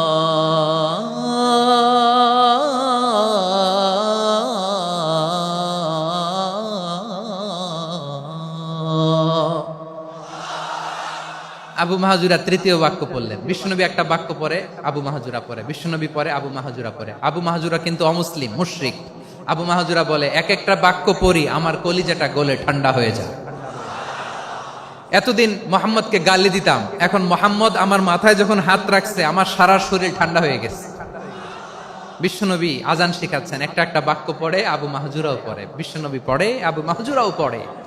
পুরো বাক্যগুলো যখন শেষ, আজান শেষ, আবু মাহাজুরাও যখন পুরো আজান পড়লেন, আবু মাহাজুরা বললেন, এতদিন মোহাম্মদের চেহারা দেখলে আমার ঘৃণা লাগতো, আজ থেকে মোহাম্মদের চেহারার চেয়ে প্রিয় চেহারা আমার কাছে নাই। আবু মাহাজুরা বললেন, ও মুহাম্মদ, আজানের বাক্য তো আপনি আমারে শেখালেন, এখানেই শেষ করবেন না, আপনি আমারে পড়ায় দেন। লা ইলাহা ইল্লাল্লাহু মুহাম্মাদুর রাসূলুল্লাহ সাল্লাল্লাহু আলাইহি ওয়াসাল্লাম। বিশ্বনবীর সাথে দাঁড়িয়ে উনি শাহাদা পড়ে মুসলমান হয়ে গেলেন। এবার আবু মাহাজুরা বলে, ইয়া রাসূলুল্লাহ, ইয়া হাবিবাল্লাহ, আমি মুমিন হয়েছি, মুসলমান হয়েছি, আপনার কাছ থেকে আজান শিখার সৌভাগ্য আমি লাভ করেছি নবী। আমার কণ্ঠের বড় তারিফ করেছেন, আপনি আমার আজানকে আপনি পছন্দ করেছেন। একটা জিনিস আপনার কাছে চাই, আপনি আমাকে মক্কার মসজিদুল হারামের মুয়াজ্জিন হিসেবে অ্যাপয়েন্ট করে দে। বিষ্ণু ইসলাম বললেন, যাও আবু মাহজুরা, আমি তোমাকে পৃথিবীর শ্রেষ্ঠতম মসজিদ মক্কার মসজিদুল হারামের মুয়াজ্জিন হিসেবে অ্যাপয়েন্ট করে দিলাম। দেখছেন কিভাবে ট্যালেন্ট হান্টিং করতে হয়, কিভাবে হিউম্যান রিসোর্স মানব সম্পদকে ব্যবহার করতে হয়। আসছিল আজানকে ভেঙাইতে, আসছিল কেন? আজানকে ব্যঙ্গ করার জন্য, বিকৃত করার জন্য। আজানকে বিকৃত করতে যে ইসলামের সবচেয়ে শ্রেষ্ঠ মসজিদের মুয়াজ্জিন হয়ে গেল। পড়েন সুবহানাল্লাহ। হযরত আবু মাহজুরা রাদিয়াল্লাহু তাআলা আনহু ওনার এই সুললিত কণ্ঠ ব্যবহার করে মসজিদুল হারামে এত সুন্দর করে আল্লাহু আকবার বলে আজান দিতেন। মানুষগুলোর, মুসল্লিগুলোর, মক্কাবাসীর হৃদয়কে তিনি বিগলিত করে দিতেন, মানুষের হৃদয়কে ঠান্ডা হয়ে যেত। শুধু এখানেই শেষ না আমার যশোরের ভাইয়েরা। বিশ্বনবী যখন সাইয়েদনা আবু মাহজুরা রাদিয়াল্লাহু তাআলা আনহুকে আজান শিখাচ্ছিলেন, বলেন তো বিশ্বনবীর হাতটা কোথায় ছিল? আবু মাহজুরার মাথার সামনে, এই চুলের উপরে ছিল। আবু মাহজুরা ওই স্মৃতিটাকে ধারণ করবার জন্য, ওই স্মৃতিকে বহন করার জন্য বিশ্বনবীর মোবারক হাত আবু মাহজুরার কপালের চুলের যেই জায়গায় লেগেছে, মৃত্যুর আগের দিন পর্যন্ত আবু মাহজুরা মাথার ওই চুলে কোনোদিন ছুরি আর কামার লাগায় নাই, সেখানে কেচি লাগায় নাই, চুলের মধ্যে খুর লাগায় নাই। আবু মাহজুরা ডান দিকের চুল কাটতো, বাম দিকের চুল কাটতো, পেছনের চুল কাটতো, সামনের চুল কাটতো না। আবু মাহজুরা রাদিয়াল্লাহু তাআলা আনহুর সামনের চুলগুলো বড় হতে হতে যখন এত বড় হয়ে যায়, তিনি চুলগুলো পেঁচিয়ে মাথার মধ্যে রাখতেন, তারপরে তিনি পাগড়ি পরতেন। সবাই জিজ্ঞেস করতো, আবু মাহজুরা, এটা আবার কেমন স্টাইল? দেখতে তোমার কি বিদঘুটে লাগে, কেমন অড লাগে, কেমন খারাপ দেখা যায়। মক্কায় এমন কোন মানুষ তো দেখি নাই, ডানে চুল কাটে, বায়ে চুল কাটে, পেছনে চুল কাটে, সামনে কাটে না। ওরে আবু মাহজুরা, কেমন দেখা যায় তোমারে, তুমি সামনের চুল কাটো না কেন? আবু মাহজুরা বলে, আমি হাঁটু গেড়ে পেয়ারা নবীর সামনে বসেছিলাম, আমার এই মাথার চুলের মধ্যে মুবারক হাত লাগিয়ে বিশ্বনবী নিজে আমাকে আজানের প্রতিটা বাক্য শিক্ষা দিয়েছেন। বিশ্বনবীর মোবারক হাত, পবিত্র হাত আমার মাথার চুলের যেই জায়গায় লেগেছে, আমি চাই ওই চুলগুলা নিয়ে আমি আমার কবরের ভিতরে যাব। সাইয়েদনা আবু মাহজুরা রাদিয়াল্লাহু তাআলা আনহু ইন্তেকালের আগের পর্যন্ত মাথার সামনের চুলগুলা কাটে নাই। মাথার সামনের চুল তিনি কাটেন নাই। সুবহানাল্লাহি বিহামদি। কেমন ভালোবাসতেন বিশ্বনবী সাহাবীদেরকে, সাহাবারা কেমন ভালোবাসতেন বিশ্বনবীকে। সামনের চুলগুলো বড় হতে হতে এত বড় ছিল, পেঁচিয়ে রেখে পাগড়ি পরতেন, কাটতেন না। নবীর হাত লেগেছিল। সুবহানাল্লাহ পড়েন। তাহলে what is the lesson? Moral of the story কি? মোরাল অফ দ্য স্টোরি হচ্ছে, আসছিল আজানকে ব্যঙ্গ করার জন্য, বিকৃত করার জন্য, হয়ে গেল মসজিদুল হারামের মুয়াজ্জিন। দেখেন বিশ্বনবী একটা খারাপ সিচুয়েশনের মধ্যে থেকে কি ভালো জিনিস বের করে আনলেন। আমি যে শুরুতে বলেছি কিভাবে তিনি হিউম্যান রিসোর্সকে ডেভেলপ করেছেন, ম্যানেজ করেছেন। তিনি যে চৌকস ট্যালেন্ট হান্টার ছিল, দেখেন সবার মধ্যে থেকে এর বাছাই করে মুয়াজ্জিন বানাই দিয়েছেন। সুবহানাল্লাহ পড়েন। তার মানে এই না সবাইরে ধরে ধরে উনি মুয়াজ্জিন বানাইছেন। যার যেই ট্যালেন্ট আছে তাকে ওই কাজে অ্যাসাইন করেছেন। যার যেই প্রতিভা আছে তার প্রতিভাকে ইসলামের কাজে লাগিয়েছেন। সুবহানাল্লাহ পড়েন। যায়েদ বিন সাবিত রাদিয়াল্লাহু তাআলা আনহু নাম শুনেছেন? যশোর কথা বেরোয় না। যদি জিজ্ঞাসা সালমান খানের নাম শুনছেন, সবাই হাত তুলবে, জি হুজুর শুনছি, মানে সব দেখা শেষ। সালমান খান, আমির খান, অমুক খান, সব খান মুখস্থ, কিন্তু যায়েদ বিন সাবিতের নাম মুখস্থ নাই মুসলমানদের। যেই সাহাবী মাথার সামনের চুল কাটে নাই, মসজিদুল হারামের মুয়াজ্জিন বানাইছেন বিশ্বনবী, ওই সাহাবীর নাম কি? খায়া ফেলাইস, স্লোগানের সাথে খায়া ফেলাইস। আবু মাহজুরা। কি নাম? আবু মাহজুরা আল জুমাহি রাদিয়াল্লাহু তাআলা আনহু। এই নামটা আজকে নিয়ে যাইতে হবে যশোর। আবু মাহজুরা রাদিয়াল্লাহু তাআলা আনহু। দুই নম্বরে বলছিলাম যায়েদ বিন সাবিত রাদিয়াল্লাহু তাআলা আনহু। বিশ্বনবী দেখলেন মদিনার এই আনসারী সাহাবী হাইলি ট্যালেন্টেড, ইন্টেলেকচুয়াল, মেরিটোরিয়াস, জ্ঞানের প্রতি তার আকর্ষণ, মারাত্মক আকর্ষণ। বিশ্বনবী তাকে দায়িত্ব দিলেন, কোরআন যা নাজিল হয় তুমি লিখো, কাতিবুল ওয়াহি বানায় দিলেন। সুবহানাল্লাহ। যায়েদ বিন সাবিতরে আবার আজান শিখান নাই, কারণ তার মধ্যে বিশ্বনবী প্রতিভা দেখেছেন, একাডেমিক প্রতিভা। বিশ্বনবীর একাডেমিক প্রজেক্টগুলো তিনি হ্যান্ডেল করতেন। যায়েদ বিন সাবিত ছিল বিশ্বনবীর ব্যক্তিগত সচিব। কি ছিল?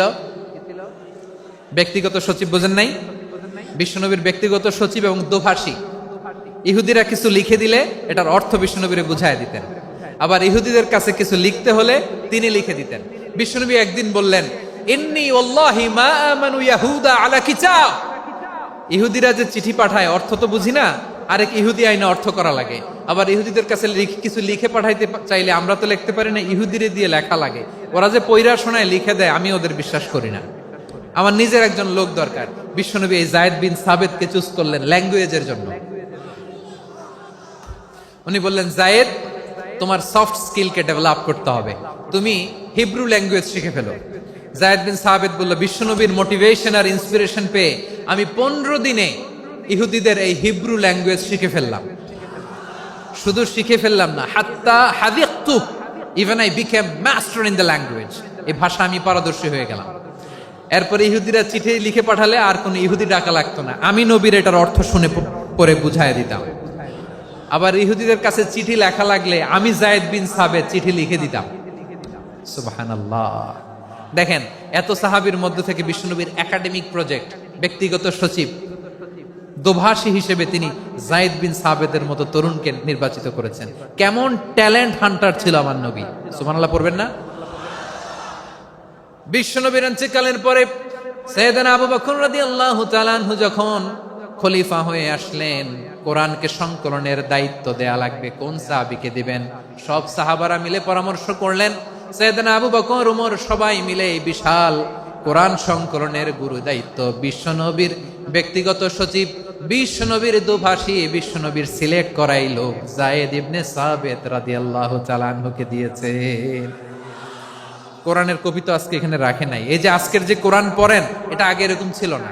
কোরআন নাজিল হলে সাহাবারা চামড়ার, ওটের চামড়ায় লিখে ফেলতো, ওটের চ্যাপ্টা হাড্ডির মধ্যে লিখে ফেলতো, গাছের গুড়ির মধ্যে লিখে ফেলতো। বিভিন্ন জনের কাছে ছড়ানো ছিটানো ছিল। আবু বকর রাদিয়াল্লাহু তাআলা আনহু একসাথে করলেন, পরবর্তীতে উসমান রাদিয়াল্লাহু তাআলা আনহু একসাথে করলেন। 114 সূরার এখন এই মুসহাফ, এই কম্পাইলেশন, এই কপি আমরা পেয়েছি, যার হিউজ কন্ট্রিবিউশন ছিল।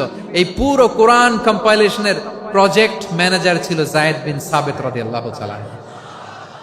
কোরআন কম্পাইলেশনের প্রজেক্ট ম্যানেজার। দেখেন উনারে মাথায় হাত দিয়ে আজান শিখায় নাই। সুবহানাল্লাহ কইবেন না? তাহলে প্রথম সাহাবী আবু মাহজুরাকে মুয়াজ্জিন বানাইলেন, যায়েদ বিন সাবিতকে ব্যক্তিগত সচিব আর দোভাষী বানালেন। মুসআব ইবনে উমাইর রাদিয়াল্লাহু তাআলা আনহুকে ইসলামের প্রথম অ্যাম্বাসেডর বানালেন। তাহলে তৃতীয় নাম্বার একজন সাহাবীর নাম বলছি, মুসআব ইবনে উমাইর। মুসআব কি নাম? নামটা কেমন লাগে? এই কয়েকজনের ভাল লাগে, বাকিদের ভাল লাগে না? ভাল লাগে? এই এই আর কয়েকটা মিনিট দেওয়া যাবে না আমাকে আল্লাহর রাস্তে? হ্যাঁ ঠিক আছে, আমি তোমাদেরকে ভালোবাসা দেখাবো, দোয়া করব যদি চুপ থাকো, একেবারে চুপ, কষ্ট সহ্য করো। বাকিরা যা সওয়াব পাবে তোমরা ডবল পাবা, যেহেতু কষ্ট বেশি, কিন্তু চুপ। 3 নাম্বার সাহাবীর নাম মুসআব। এই ধাক্কাধাক্কি কেন? ধাক্কাধাক্কি কেন রে ভাই? না না না, এরকম হইলে আসবো না যশোর, আমি আর আসবো না। হয় পিছনে চলে যাও, নাহলে চুপ, ধাক্কাধাক্কি নাই। 3 নাম্বার সাহাবীর নাম মুসআব। কি নাম? He was the first ambassador in ইসলাম।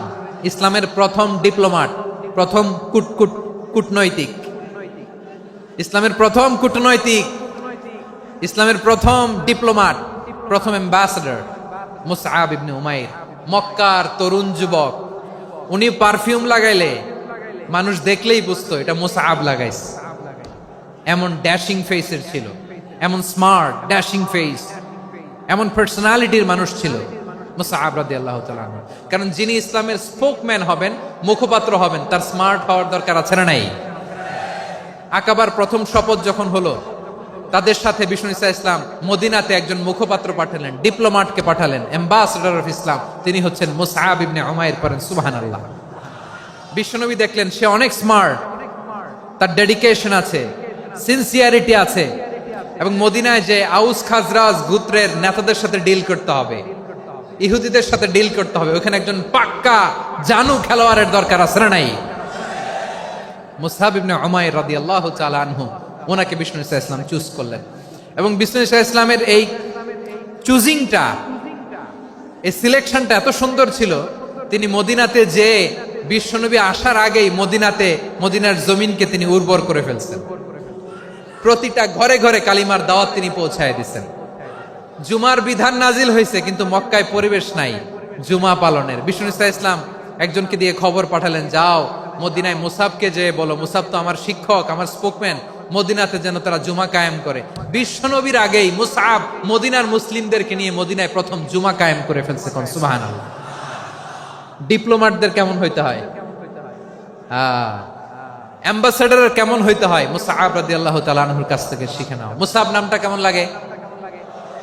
যশোর যাদের সন্তান হবে, ছেলে সন্তান, আমার রাস্তায় পাইলে সবাই জিজ্ঞেস করে, হুজুর একটা নাম দেন, আমার ছেলে হবে। যশোরবাসীর জন্য আমি একটা নাম দিয়ে দিলাম, নাম রাখতে হবে মুসআব। কি নাম? নামটা যাদের ভাল লাগে, ছেলে সন্তান অনাগত আসবে, মনে চাইলে নাম রেখে দিবেন মুসআব রাদিয়াল্লাহু তাআলা আনহুর নামে মুসআব। তাহলে মুসআব রাদিয়াল্লাহু তাআলা আনহুকে বিশ্বনবী ল্যাঙ্গুয়েজ শিখান নাই, সফট স্কিল শিখান নাই। যায়েদ রাদিয়াল্লাহু, তিনি হিব্রু ল্যাঙ্গুয়েজ শিখেছেন, সুরিয়ানি শিখেছেন, কিন্তু মুসআবকে তিনি বানিয়েছেন the spokesman of Islam, the first diplomat, the ambassador of Islam. সুবহানাল্লাহ পড়বেন না? আব্দুল্লাহ ইবনে আব্বাস রাদিয়াল্লাহু তাআলা আনহু, বিশ্বনবীর কাজিন, চাচাতো ভাই।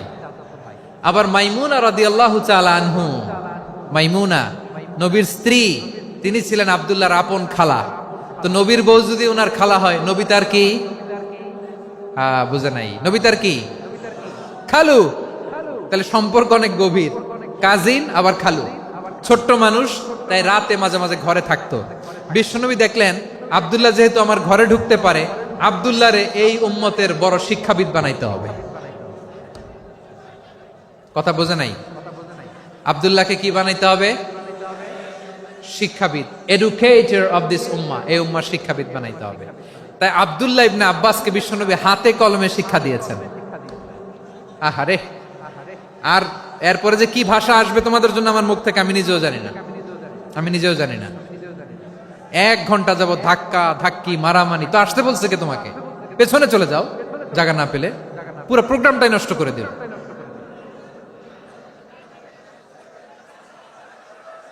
জি, আমার দিকে তাকান, আমি শেষ করে দিচ্ছি। হবে না, ইন্টেলেকচুয়াল আলোচনা এখানে হবে না, আমি বুঝতে পারছি, আমি শেষ করে দিচ্ছি। আব্দুল্লাহ ইবনে আব্বাস রাদিয়াল্লাহু তাআলা আনহু। মনোযোগ দিয়ে কয়েকটা মিনিট শুনুন, আমি এখনই শেষ করে দিচ্ছি, এরপর আওয়াজ করবে। এই যে এগুলো কি আমি বুঝলাম না। আমি বললাম না সব করা যাবে, বসে যাও, শুয়ে যাও, চলে যাও, আওয়াজ করা যাবে না। অন্যকে বসো এটাও বলার দরকার নেই, জাস্ট এদিকে তাকাও। আল্লাহ। আব্দুল্লাহ ইবনে আব্বাস রাদিয়াল্লাহু তাআলা আনহু, উনাকে বিশ্বনবী হাতে কলমে শিক্ষা দিয়েছেন, যেহেতু উম্মতের শিক্ষাবিদ হবেন, এডুকেটর হবেন। তো বিশ্বনবী রাতে যখন তাহাজ্জুদ পড়তেন, ছোট্ট আব্দুল্লাহ ঘরে থাকতো। বুঝতে পেরেছেন? ছোট্ট মানুষ তো ঘরে থাকতো। তো বিশ্বনবী তাহাজ্জুদের জন্য একবার দাঁড়িয়েছেন, ছোট্ট আব্দুল্লাহ ওযু করে দাঁড়াইছে। আচ্ছা বলেন তো, ইমাম আর মুসল্লি মোট যদি দুইজন হয়, একজন ইমাম একজন মুসল্লি, তো মুসল্লি ইমামের কোন দিকে দাঁড়াবে? ডানে দাঁড়াবে। ছোট্ট আব্দুল্লাহ বোঝে নাই, বিশ্বনবী তাহাজ্জুদ শুরু করেছেন, উনি ইক্তেদা করছেন আর দাঁড়াইছেন বায়ে। কোথায় দাঁড়িয়েছেন? আব্দুল্লাহ বলেন, যখন আমি বায়ে দাঁড়ালাম, আখাযা রাসূলুল্লাহ সাল্লাল্লাহু আলাইহি ওয়াসাল্লাম উযুনি আল ইউমনা ইয়াফতিলুহা, বিশ্বনবী নামাজরত অবস্থায় আমার কান ধরে টেনে আমার ডান দিকে এনে দাঁড় করায় দিলেন। পড়েন সুবহানাল্লাহ। দেখেন হাতে কলমে শিক্ষা। আর জীবনে ভুল হবে? কথা কয় না, আর ভুল হবে? আর ভুল হবে না। এভাবে বিশ্বনবীর অনেক সঙ্গ পেয়েছেন, সফর করেছেন, একই বাহনে বসেছেন, এক বাহনে বসে লম্বা নাসিহত করেছেন, বলেছেন, ইয়া গোলাম ইহফাজিল্লাহ ইয়াহফাজকা, ইহফাজিল্লাহ তাজিদহু তুজাহাক, ইযা সাআলতা ফাসআলিল্লাহ ওয়া ইযা ইসতাআনতা ফাসতাইন বিল্লাহ। আল্লাহর বিধান মানো, আল্লাহর বিধান রক্ষা করো, আল্লাহ তোমায় রক্ষা করবে। আব্দুল্লাহ, চাইতে হলে আল্লাহর কাছে চাও, সাহায্য চাইতে হলে আল্লাহর কাছে সাহায্য চাও। মনে রাখো, গোটা বিশ্বের সবাই যদি তোমার সাহায্য করতে চায়, ততটুকুই করতে পারবে যতটুকু আল্লাহ তোমার নসিবে রেখেছে। গোটা বিশ্ব যদি তোমার বিরুদ্ধে ষড়যন্ত্রে দাঁড়িয়ে যায়, ক্ষতি ততটুকু করতে পারবে যতটুকু তোমার জন্য বরাদ্দ আছে, এর বাইরে কিছু করতে পারবে না। আওয়াজ করে বলেন ঠিক কিনা? এভাবে হাতে কলমে শিখিয়েছেন, বিশ্বনবীর সঙ্গ পেয়েছেন। উনাকে বিষ্ণু ইসলাম শিক্ষাবিদ, এডুকেটর অফ দিস উম্মাহ হিসেবে সিলেক্ট করেছেন, হাতে কলমে শিখিয়েছেন। বিশ্বনবী একবার প্রকৃতির ডাকে সাড়া দিয়ে এসেছেন। এখন কি করতে হবে? নামাজের জন্য ওযু করতে হবে। বিশ্বনবী এসেই দেখেন ওযুর বদনায় পানি ভরা, খুশি হয়ে গেলেন, বললেন, কে রেখেছে পানি? একজন বলল, আব্দুল্লাহ রেখেছে। বিশ্বনবী অত্যন্ত খুশি হলেন, খুশি হয়ে একটা দোয়া করলেন, বললেন, আল্লাহুম্মা ফাক্কিহু ফিদ্দীন ওয়া আল্লিমহু তা'ওয়ীল। আল্লাহ, তুমি আব্দুল্লাহকে দ্বীনের বুঝ দিও আর কোরআনের তাফসীর শিক্ষা দিও।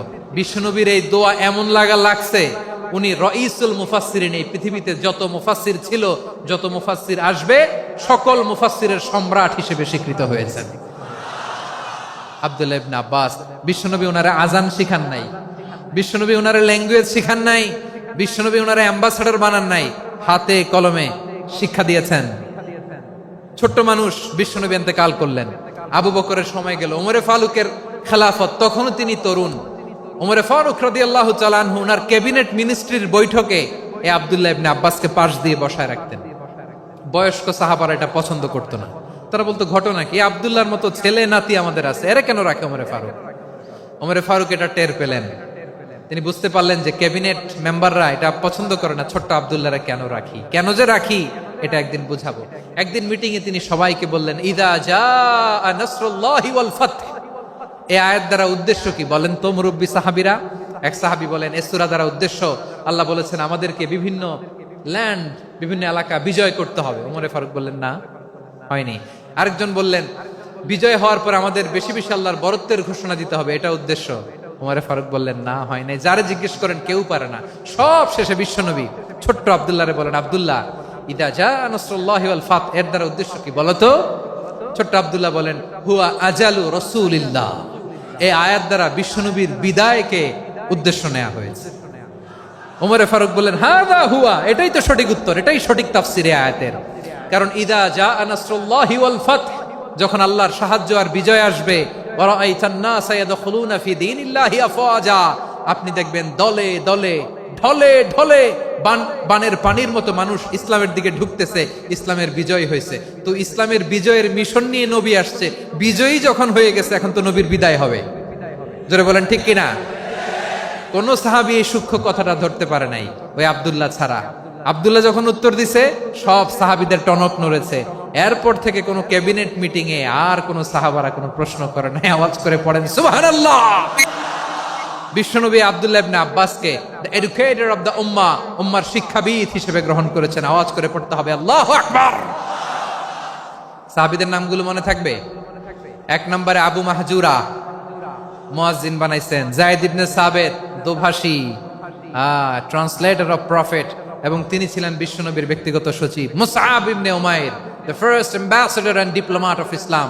আব্দুল্লাহ ইবনে আব্বাস, এই উম্মার সবচেয়ে বড় এডুকেটর, শিক্ষাবিদ।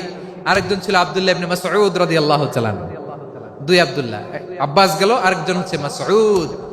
মক্কার তরুণ, ছাগল পালতো মুশরিকের বিশ্বনবী আর আবু বকর রাদিয়াল্লাহু তাআলা আনহু একবার গেলেন, যে দেখে এই তরুণ দাঁড়ায় আছে। বিশ্বনবী বলেন, আমি খুব ক্ষুধার্ত, তোমার কাছে কি দুধ আছে ছাগলের? আব্দুল্লাহ ইবনে মাসউদ বলে, আছে। ওয়ালাকিন আনা মু'তামান, কিন্তু যে দুধ আছে এটা আমানতের, আমি দিতে পারবো না। বিশ্বনবী এইটা শুনেই তার টার্গেট করে ফেলছে। আনা মু'তামান, দুধ আছে কিন্তু এটা আমার মালিকের, আমি তো দরদ দেখাই, আমার মালিকের দুধ আপনি পথিক, আপনারে দিতে পারি না। বিশ্বনবী টার্গেট করে ফেলছেন, এরে আমার কাজে লাগাইতে হবে।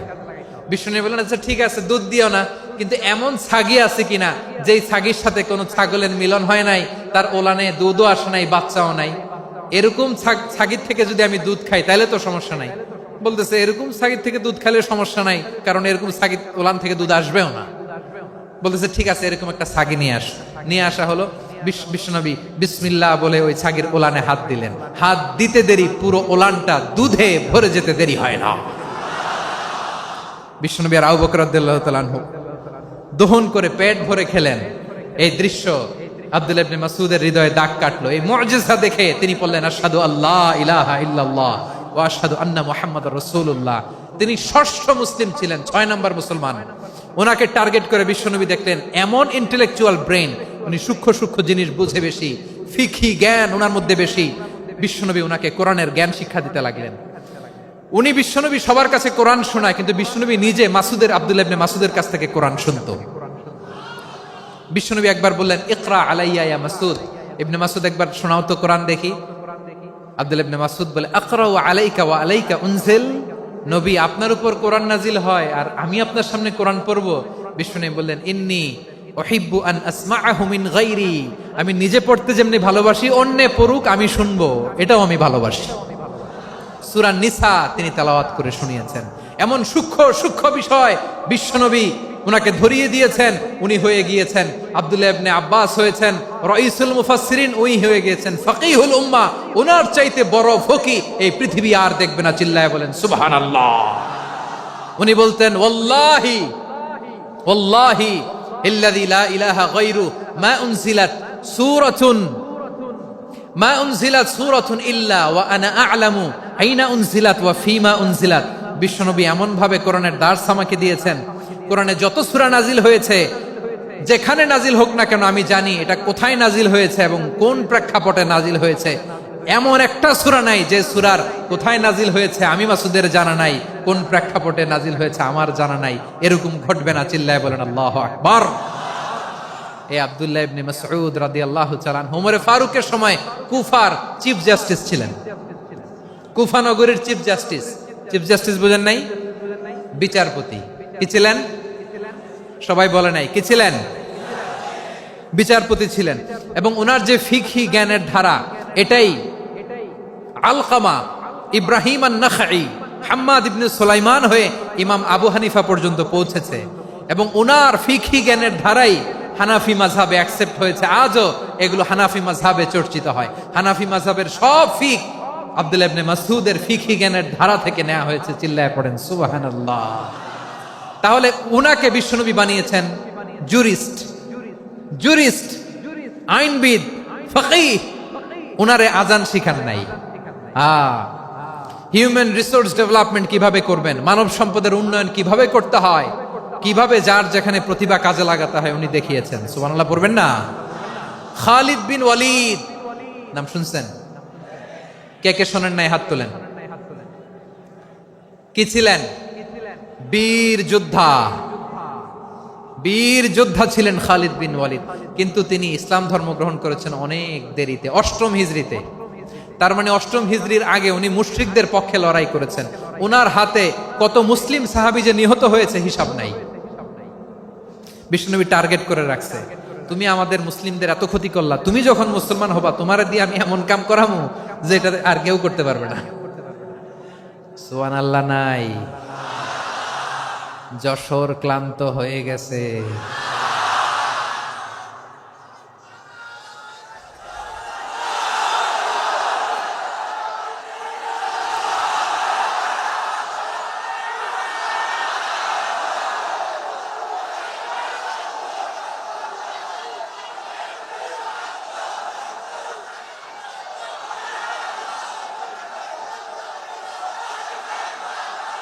মাশাআল্লাহ, বসুন বসুন বসুন।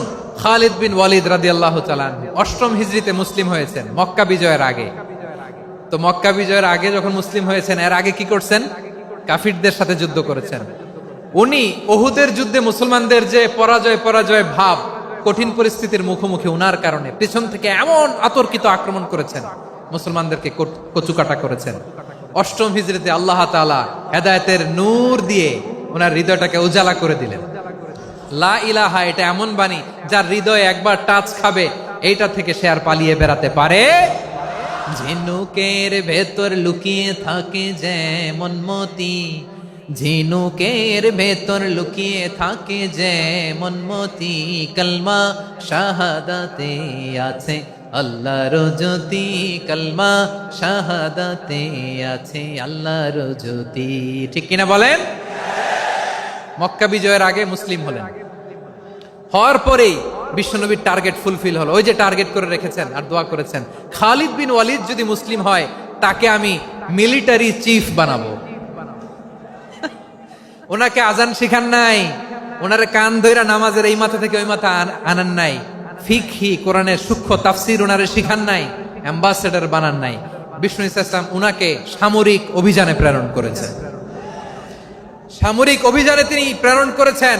উনার জীবদ্দশায় উনার নেতৃত্বে যতগুলো যুদ্ধ হয়েছে, একটা যুদ্ধেও তিনি পরাজয় বরণ করেন নাই। ওমরে ফারুকের সময়কালে তিনি চিফ অফ মুসলিম মিলিটারি, মানে মুসলিম সেনাপতি হয়েছেন। যশোর আওয়াজ করো, ঠিক কিনা বলো? সেনাপতি, মুসলিম সেনাপতি। তাহলে কিভাবে হিউম্যান রিসোর্স ব্যবহার করতে হয় গোটা বিশ্ব আমার নবীর কাছ থেকে শিখে নাও। খালিদ বিন ওয়ালিদ, ওনাকে বিশ্বনবী একটা উপাধি দিয়েছেন। উপাধিটা হচ্ছে সাইফুল্লাহিল মাসলুল, আল্লাহর নাঙ্গা তরবারি, আল্লাহর খোলা তরবারি, দ্য ওপেন সোর্ড অফ আল্লাহ। খালিদ বিন ওয়ালিদ মুসলিম সেনাপতি। হাসান বিন সাবেত নাম শুনছেন? দেখি উনি কি ছিল বলেন। রাসূলের সভা কবি, কালচারাল হিজিমনিকে ডিফিট করার জন্য উনি ভালো অস্ত্র চালানো জানতেন না, ওই কাজে উনি যেতেন না। উনার ছিল কাব্য প্রতিভা। কাব্য প্রতিভা, কাফিররা কবিতা দিয়ে নবীকে গালি দিত। বিশ্বনবী বলতেন, ইয়া হাসান আজিব আন রাসূলিল্লাহ, তুমি নবীর হয়ে কাফেরদের এই কথাগুলোর জবাব দাও। বিশ্বনবীর একটা মিম্বার ছিল, বিশ্বনবীর মিম্বারের পাশাপাশি মসজিদে নববীতে এই হাসান বিন সাবেতের জন্য বিশ্বনবী একটা স্পেশাল মিম্বার বানিয়ে দিয়েছেন। এখান থেকে তুমি জবাব দাও। এবং বিশ্বনবী বলেছেন, আল্লাহুম্মা আইয়িদহু বিরূহিল কুদুস, আল্লাহ হাসান আমার পক্ষে জবাব দেয়, তুমি জিব্রাইল মারফত তাকে সাহায্য পাঠাইয়া দিও। রাসূল সাল্লাল্লাহু আলাইহি ওয়াসাল্লামের সভা কবি, the poet of the prophet, নবীর কবি। উনি কবিতা দিয়ে, এমন উচ্চাঙ্গের ভাষায় কবিতা দিয়ে তিনি জবাব দিতেন, কাফিরদের গা শিহরে যেত, তাদের হৃদয়ে আগুন ধরে যেত। তাহলে এরকম কবিরও দরকার আছে না নাই? এখন যাকে আল্লাহ দিছে কাব্য প্রতিভা, এরা যদি আপনি যুদ্ধের ময়দানে পাঠান হবে? যারে দিছে সুরেলা গলা, এরা যদি অ্যাম্বাসেডর বানান হবে না। হাসান বিন সাবেত ছিলেন বিষ্ণু ইসলামের কবি। হুযায়ফা ইবনুল ইয়ামান বিশ্বনবীর গোয়েন্দা বিভাগের প্রধান। কিসের প্রধান? হুযায়ফা ইবনুল ইয়ামান। ওনার ছিল ডিটেকটিভ মাইন্ড, ডিটেকটিভ মাইন্ড, গোয়েন্দা বিভাগের প্রধান। এবং উনি হচ্ছেন সাহিবু সিররি রাসূলিল্লাহ, রাসূল সাল্লাল্লাহু আলাইহি ওয়াসাল্লামের গোপন তথ্যের ধারক বাহক। নবীর যেই কথা কেউ জানে না সব হুজাইফার পেটের ভিতরে ছিল। সুবহানাল্লাহ পড়েন। মদিনার যত ইহুদিদের একটা লিস্ট ছিল, এই লিস্ট শুধু দুইজন জানতো, বিশ্বনবী আর হুজাইফা। সুবহানাল্লাহ পড়বেন না? তাহলে উনাকে কোন দায়িত্ব দিছে? কোন বিভাগ? যশোর, আওয়াজ করো, কোন বিভাগ? গোয়েন্দা বিভাগের হেড ছিল। খন্দকের যুদ্ধে প্রচন্ড আজকের মতো শৈত্য প্রবাহ, মাটি খনন করতে করতে সাহাবীদের পেটে ক্ষুধা নাই, দাঁড়াইতে পারে না নামাজের জন্য, এত ক্লান্ত, ক্ষুধা, ক্লান্ত, শ্রান্ত। বিশ্বনবী বললেন, কে আছো এই কঠিন শীত, এই ভয় আর ক্ষুধার মধ্যেও খন্দকের পরীক্ষার টপকে শত্রু শিবিরে যে আমাকে তথ্য দিবা, কে আছো? কারো গায়ে শক্তিই নাই যে দাঁড়াবে, কেউ দাঁড়ায় না। বিশ্বনবী তখন নিজে হুজাইফাকে ডাক দিলেন, হুজাইফা, যে আমাকে আজকে শত্রু শিবিরের তথ্য এনে দিবে সে জান্নাতে আমার মোরাফাকা, আমার সঙ্গী হবে।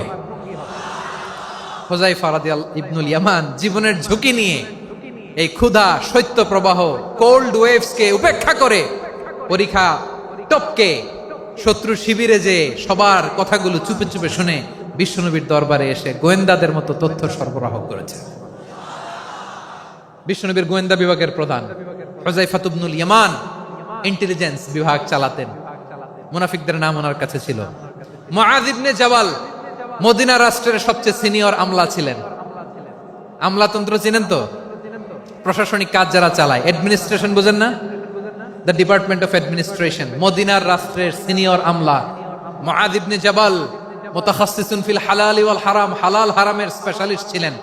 বিশ্বনবী উনাকে ইয়ামানের গভর্নর করে পাঠাইছেন। বলেছেন, ইন্নাকা তা'তি কওমান আহলা কিতাব, এমন গোষ্ঠীর কাছে যাবা যারা ইহুদি নাসারা, আগে শাহাদা পড়লে এরপরে নামাজের দাওয়াত দিও, নামাজ পড়লে যাকাতের দাওয়াত দিও। গভর্নরের অ্যাটিটিউড যেমন থাকে তেমন অ্যাটিটিউড ধরে রেখো। সুবহানাল্লাহ পড়েন। তাহলে মুআয ইবনে জাবালকে দিয়ে বিশ্বনবী কবিতা লেখায় নাই, চিঠি লেখায় নাই, আজান দেওয়ায় নাই। সুবহানাল্লাহ পড়বেন না? সব শেষ সাহাবী বলি আবু হুরায়রা রাদিয়াল্লাহু তাআলা, নাম শুনছেন? বিড়ালের বাবা। কি করতেন? খালি হাদিস মুখস্থ করতেন। উনি বলতেন, আলজামু রাসূলুল্লাহ আলা মিল ইবাতনি, আমার শুধু পেটের ক্ষুধার বন্দোবস্ত হইলে আমি নবীর সঙ্গ ছাড়তাম না। আমার আনসার সাহাবারা ক্ষেত খামারের কাজ করতো, আমার মুহাজির সাহাবারা ব্যবসা করতো, আর আমি নবীর সাথে সাথে থাকতাম। শুধু সকাল বিকাল দুই বেলা যদি আমার খাবারের বন্দোবস্ত হয় আমি আর নবীর লক ছাড়ি না। সুবহানাল্লাহ কইবেন না?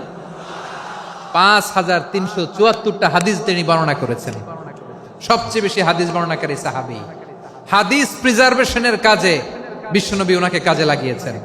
উনি একদিন বলেন, ইয়া রাসূলুল্লাহ আসমাউ মিনকা কাসীরান ফালা আহফাজু, নবী অনেক কথা শুনি আমার মনে থাকে না। বিষ্ণু বললেন, তাই? উবসুত রিদাক, তোমার চাদরটা বিছাও। আবু হুরায়রা বিছালেন, বিশ্বনবী হাত বুলায় দিলেন, এরপরে অনেক হাদিস বর্ণনা করলেন। আবু হুরায়রা বলে, তারপর থেকে বিশ্বনবী যাই বর্ণনা করে আমি শুনি আর একটাও ভুলি না। এখন সুবহানাল্লাহ। বিশ্বনবী ওনাকে হাদিস প্রিজার্ভেশন, নবীর এই যে লক্ষ্য হাদিস প্রিজার্ভেশনের এই দায়িত্ব দিয়েছেন সাইয়েদনা আবু হুরায়রা রাদিয়াল্লাহু তাআলা আনহুকে। প্রিয় ভাইরা, তাহলে 10 জন সাহাবীর কথা যে বললাম, আপনারা কি খেয়াল করেছেন কত বড় ট্যালেন্ট হান্টার, চৌকস ট্যালেন্ট হান্টার ছিল আমার নবী। এক একজনের এক এক ট্যালেন্ট, এক এক কাজে অ্যাসাইন করেছেন, এক একজনকে এক এক দায়িত্ব দিয়েছেন, এক একজনের প্রতিভাকে এক একভাবে বিকশিত হওয়ার সুযোগ দিয়েছেন। আওয়াজ করে বলেন ঠিক কি না? এখন আমার পর্দার আড়ালে আমার মায়েরা বলবে, এতগুলো পুরুষ সাহাবীর কথা বললো, নারী সাহাবীরা কি কিছু করে নাই? হ্যাঁ, একজন নারী সাহাবীর কথা বলে মোনাজাত হবে, দোয়া ছাড়া কেউ যাব না। রুফাইদা আল আসলামিয়া রাদিয়াল্লাহু তাআলা আনহা, ওনার বাবার নাম সাআদ আল আসলামি। বিশ্বনবী কি খেয়াল করলেন দেখেন, সাআদ ছিল মদিনার বড় ডাক্তার। এই নারী সাহাবী রুফাইদা বাবার কাছ থেকে চিকিৎসা বিদ্যা শিখেছেন। যখন শিখছে বিশ্বনবী দেখলেন, আমার তো প্রতি সপ্তাহে সপ্তাহে যুদ্ধে আহত সাহাবীদের সেবা দিবে কে? বিশ্বনবী রুফাইদাকে বললেন, রুফাইদা তুমি মসজিদে নববীর পাশে একটা মেডিকেল ক্যাম্প করো। এই যে সাকিনা আদ্দিন মেডিকেলের আমার ছাত্রী বন্ধুরা শুনে রাখো, তোমাদের আইকন হচ্ছে রুফাইদা আল আসলামিয়া। বিশ্বনবীর ডিরেকশন অনুযায়ী তিনি মসজিদে নববীর পাশে একটা মেডিকেল ক্যাম্প করলেন এবং আহত সাহাবাদের চিকিৎসা উনি ওনার টিম নিয়ে দিতেন। বিশ্বনবীর পরামর্শে উনি আনসারি এবং মুহাজির মহিলা সাহাবীদেরকে নিয়ে একটা স্পেশাল মেডিকেল টিম গঠন করলেন। খায়বার যুদ্ধে 7ম হিজরিতে যখন বিশ্বনবী যায়, উনি ওনার টিম নিয়ে আসলেন, বললেন, ইয়া রাসূলুল্লাহ, আমরা তো তলোয়ার চালাতে পারি না, আমরা তো তীর মারতে পারি না, আপনি যদি অনুমতি দেন খায়বার অভিযানে আমি আমার টিম নিয়ে মেডিকেল টিমের সেবাটা সার্ভিসটা দিতে চাই। পড়েন সুবহানাল্লাহ। বিশ্বনবী অনুমতি দিলেন। যোদ্ধা সাহাবীদের সাথে রুফাইদা আল আসলামিয়া উনিও মেডিকেল টিম নিয়ে অগ্রসর হলেন। খায়বারের প্রতিটা আহত ইনজুর্ড সাহাবী যারা ইনজুরির শিকার হয়েছেন সবাই রুফাইদা আল আসলামিয়ার এই মেডিকেল ক্যাম্প থেকে চিকিৎসা সহায়তা পেয়েছেন। সুবহানাল্লাহ পড়েন। দেখেন কিভাবে বিশ্বনবী ট্যালেন্ট বাছাই করতেন। আপনি অবাক হবেন, বাহরাইনের মেডিকেল ইউনিভার্সিটিতে রুফাইদা আল আসলামিয়া মেডিকেল প্রাইজ অ্যাওয়ার্ড প্রতি বছর দেয়া হয়। যদি 8 দিনের এই মেডিকেল আমার বোনেরা যদি জেনে থাকো জানো, না হলে নতুন করে জানো, সার্চ দিও রুফাইদা আল আসলামিয়া মেডিকেল অ্যাওয়ার্ড বাহরাইনের ইউনিভার্সিটিতে দেওয়া হয়। প্রিয় ভাইয়েরা, তাহলে আলোচনার সামারি আমরা করি। বিশ্বনবী যার যেখানে ট্যালেন্ট তাকে ওইখানে কাজে লাগাতেন। আওয়াজ করে বলেন ঠিক কিনা?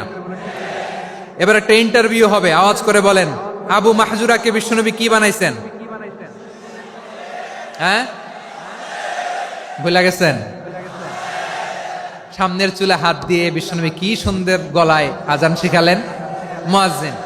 যায়েদ বিন সাবিতকে একাডেমিক প্রজেক্টের দায়িত্ব দিয়েছেন, তিনি ছিলেন বিশ্বনবীর দোভাষী ব্যক্তিগত সচিব। Musab ibne Umair, the first ambassador of Islam. Abdullah ibne Abbas, উম্মার বড় শিক্ষাবিদ মুফাসসির।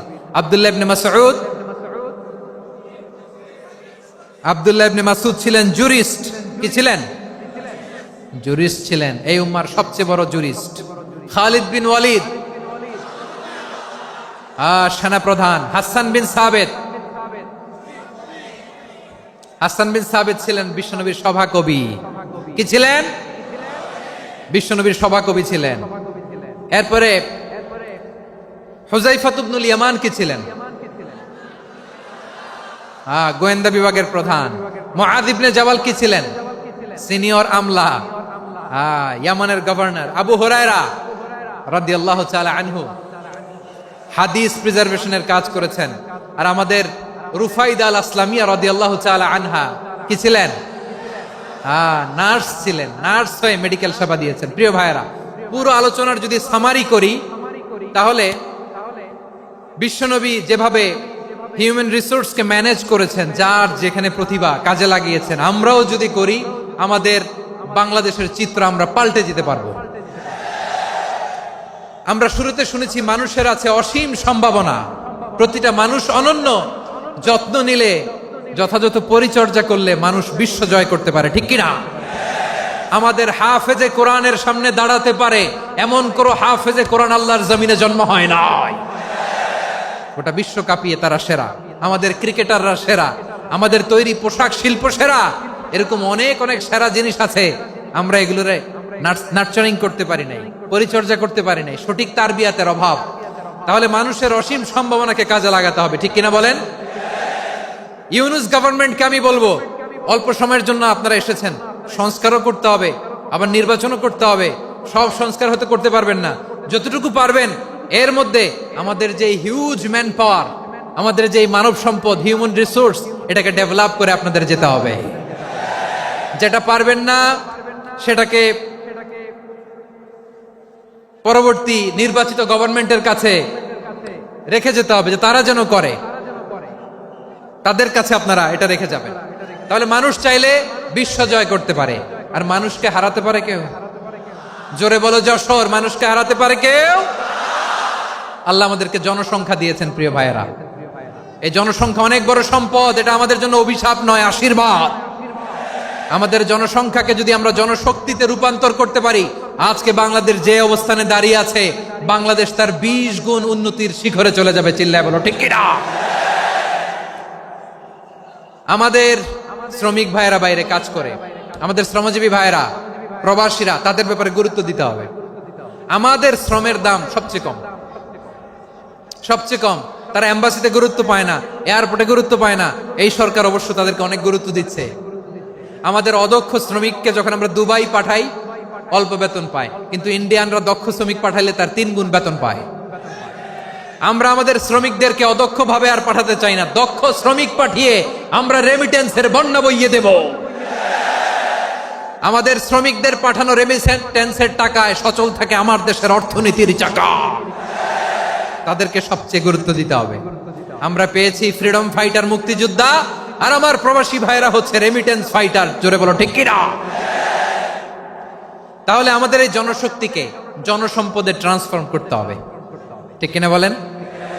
সরকার জনগণকে এভাবে পলিশ করতে হবে। মা বাবারা ছেলে মেয়েদের মধ্যে কার কোন যোগ্যতা তাকে ওইভাবে কাজে লাগাতে হবে। সবার এ প্লাস পাওয়ার কোনো দরকার নাই। আমাদের দেশে একটা টেন্ডেন্সি আছে, পরীক্ষায় এ প্লাস না পাইলে কই তুই কি করলি, পাশের বাড়ির ছেলে এ প্লাস পাইছে, যা ওর পা ধোয়া পানি খা। কি খা? তা আমি ভাবছি যে পা ধোয়া, এ প্লাস পাওয়া ছেলেদের পা ধোয়া পানির একটা পানির ব্র্যান্ড বানাইতে হবে। এরকম লেখা থাকবে, এ প্লাস পাওয়া ছেলেদের পা ধোয়া পানি। খাওয়া নাই, এগুলার খাওয়া নাই। ওরে আল্লাহ এ প্লাস পাওয়ার জন্য বানাইছে, আর আপনার ছেলেকে এই এ প্লাস গুলারে নিয়ন্ত্রণ করার জন্য আল্লাহ বানাইছে। ওকে দিয়ে আল্লাহ কি করবে আপনি জানেনই না। একটা এ প্লাস, একটা এ গ্রেড একটা মানুষের জীবনকে ঠিক করে দিতে পারে না। আপনার ছেলেকে আল্লাহ অন্যদিকে যোগ্যতা দিয়েছে। ওদের মনোবল ভাঙবেন না, খবরদার, খবরদার। ছেলে মেয়েদের মনোবল ভাঙবেন না। যাকে দিয়ে যেটা হবে তাকে দিয়ে সেটা করতে হবে, তার প্রতিভাকে সেভাবে কাজে লাগাতে হবে। তাহলে বাংলাদেশ, আমাদের এই জনসংখ্যা জনসম্পদে রূপান্তরিত হবে। আমাদের সরকারের তত্ত্বাবধানে আমাদের 18 কোটি জনগণ দক্ষ জনশক্তিতে রূপান্তরিত হোক। আমরা চাই কি চাই না? আমরা ভালো মানুষ, শ্রেষ্ঠ মানুষ হতে চাই কি চাই না? ওই জাপানিজদের মতো সৎ, ওই ইউরোপিয়ানদের মতো কালচার্ড। আমাদেরকে আল্লাহ তাআলা কোরআন সুন্নাহ অনেক কিছু দিয়েছেন। যেহেতু বর্তমানে আমরা দেখছি তারা সৎ, তাদের মধ্যে ভ্যালিউ আছে, সেগুলো আমাদের মধ্যে আনার দরকার আছে না নাই? আর ইসলাম দিয়ে আমাদের জীবনকে সাজাতে হবে। ইসলাম দিয়ে আমার পরিবারকে সাজাতে হবে।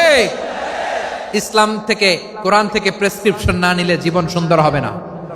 কোরআন থেকে প্রেসক্রিপশন না নিলে সমাজ সুন্দর হবে না। কোরআনের প্রেসক্রিপশন না মানলে রাষ্ট্র সুন্দর হবে না।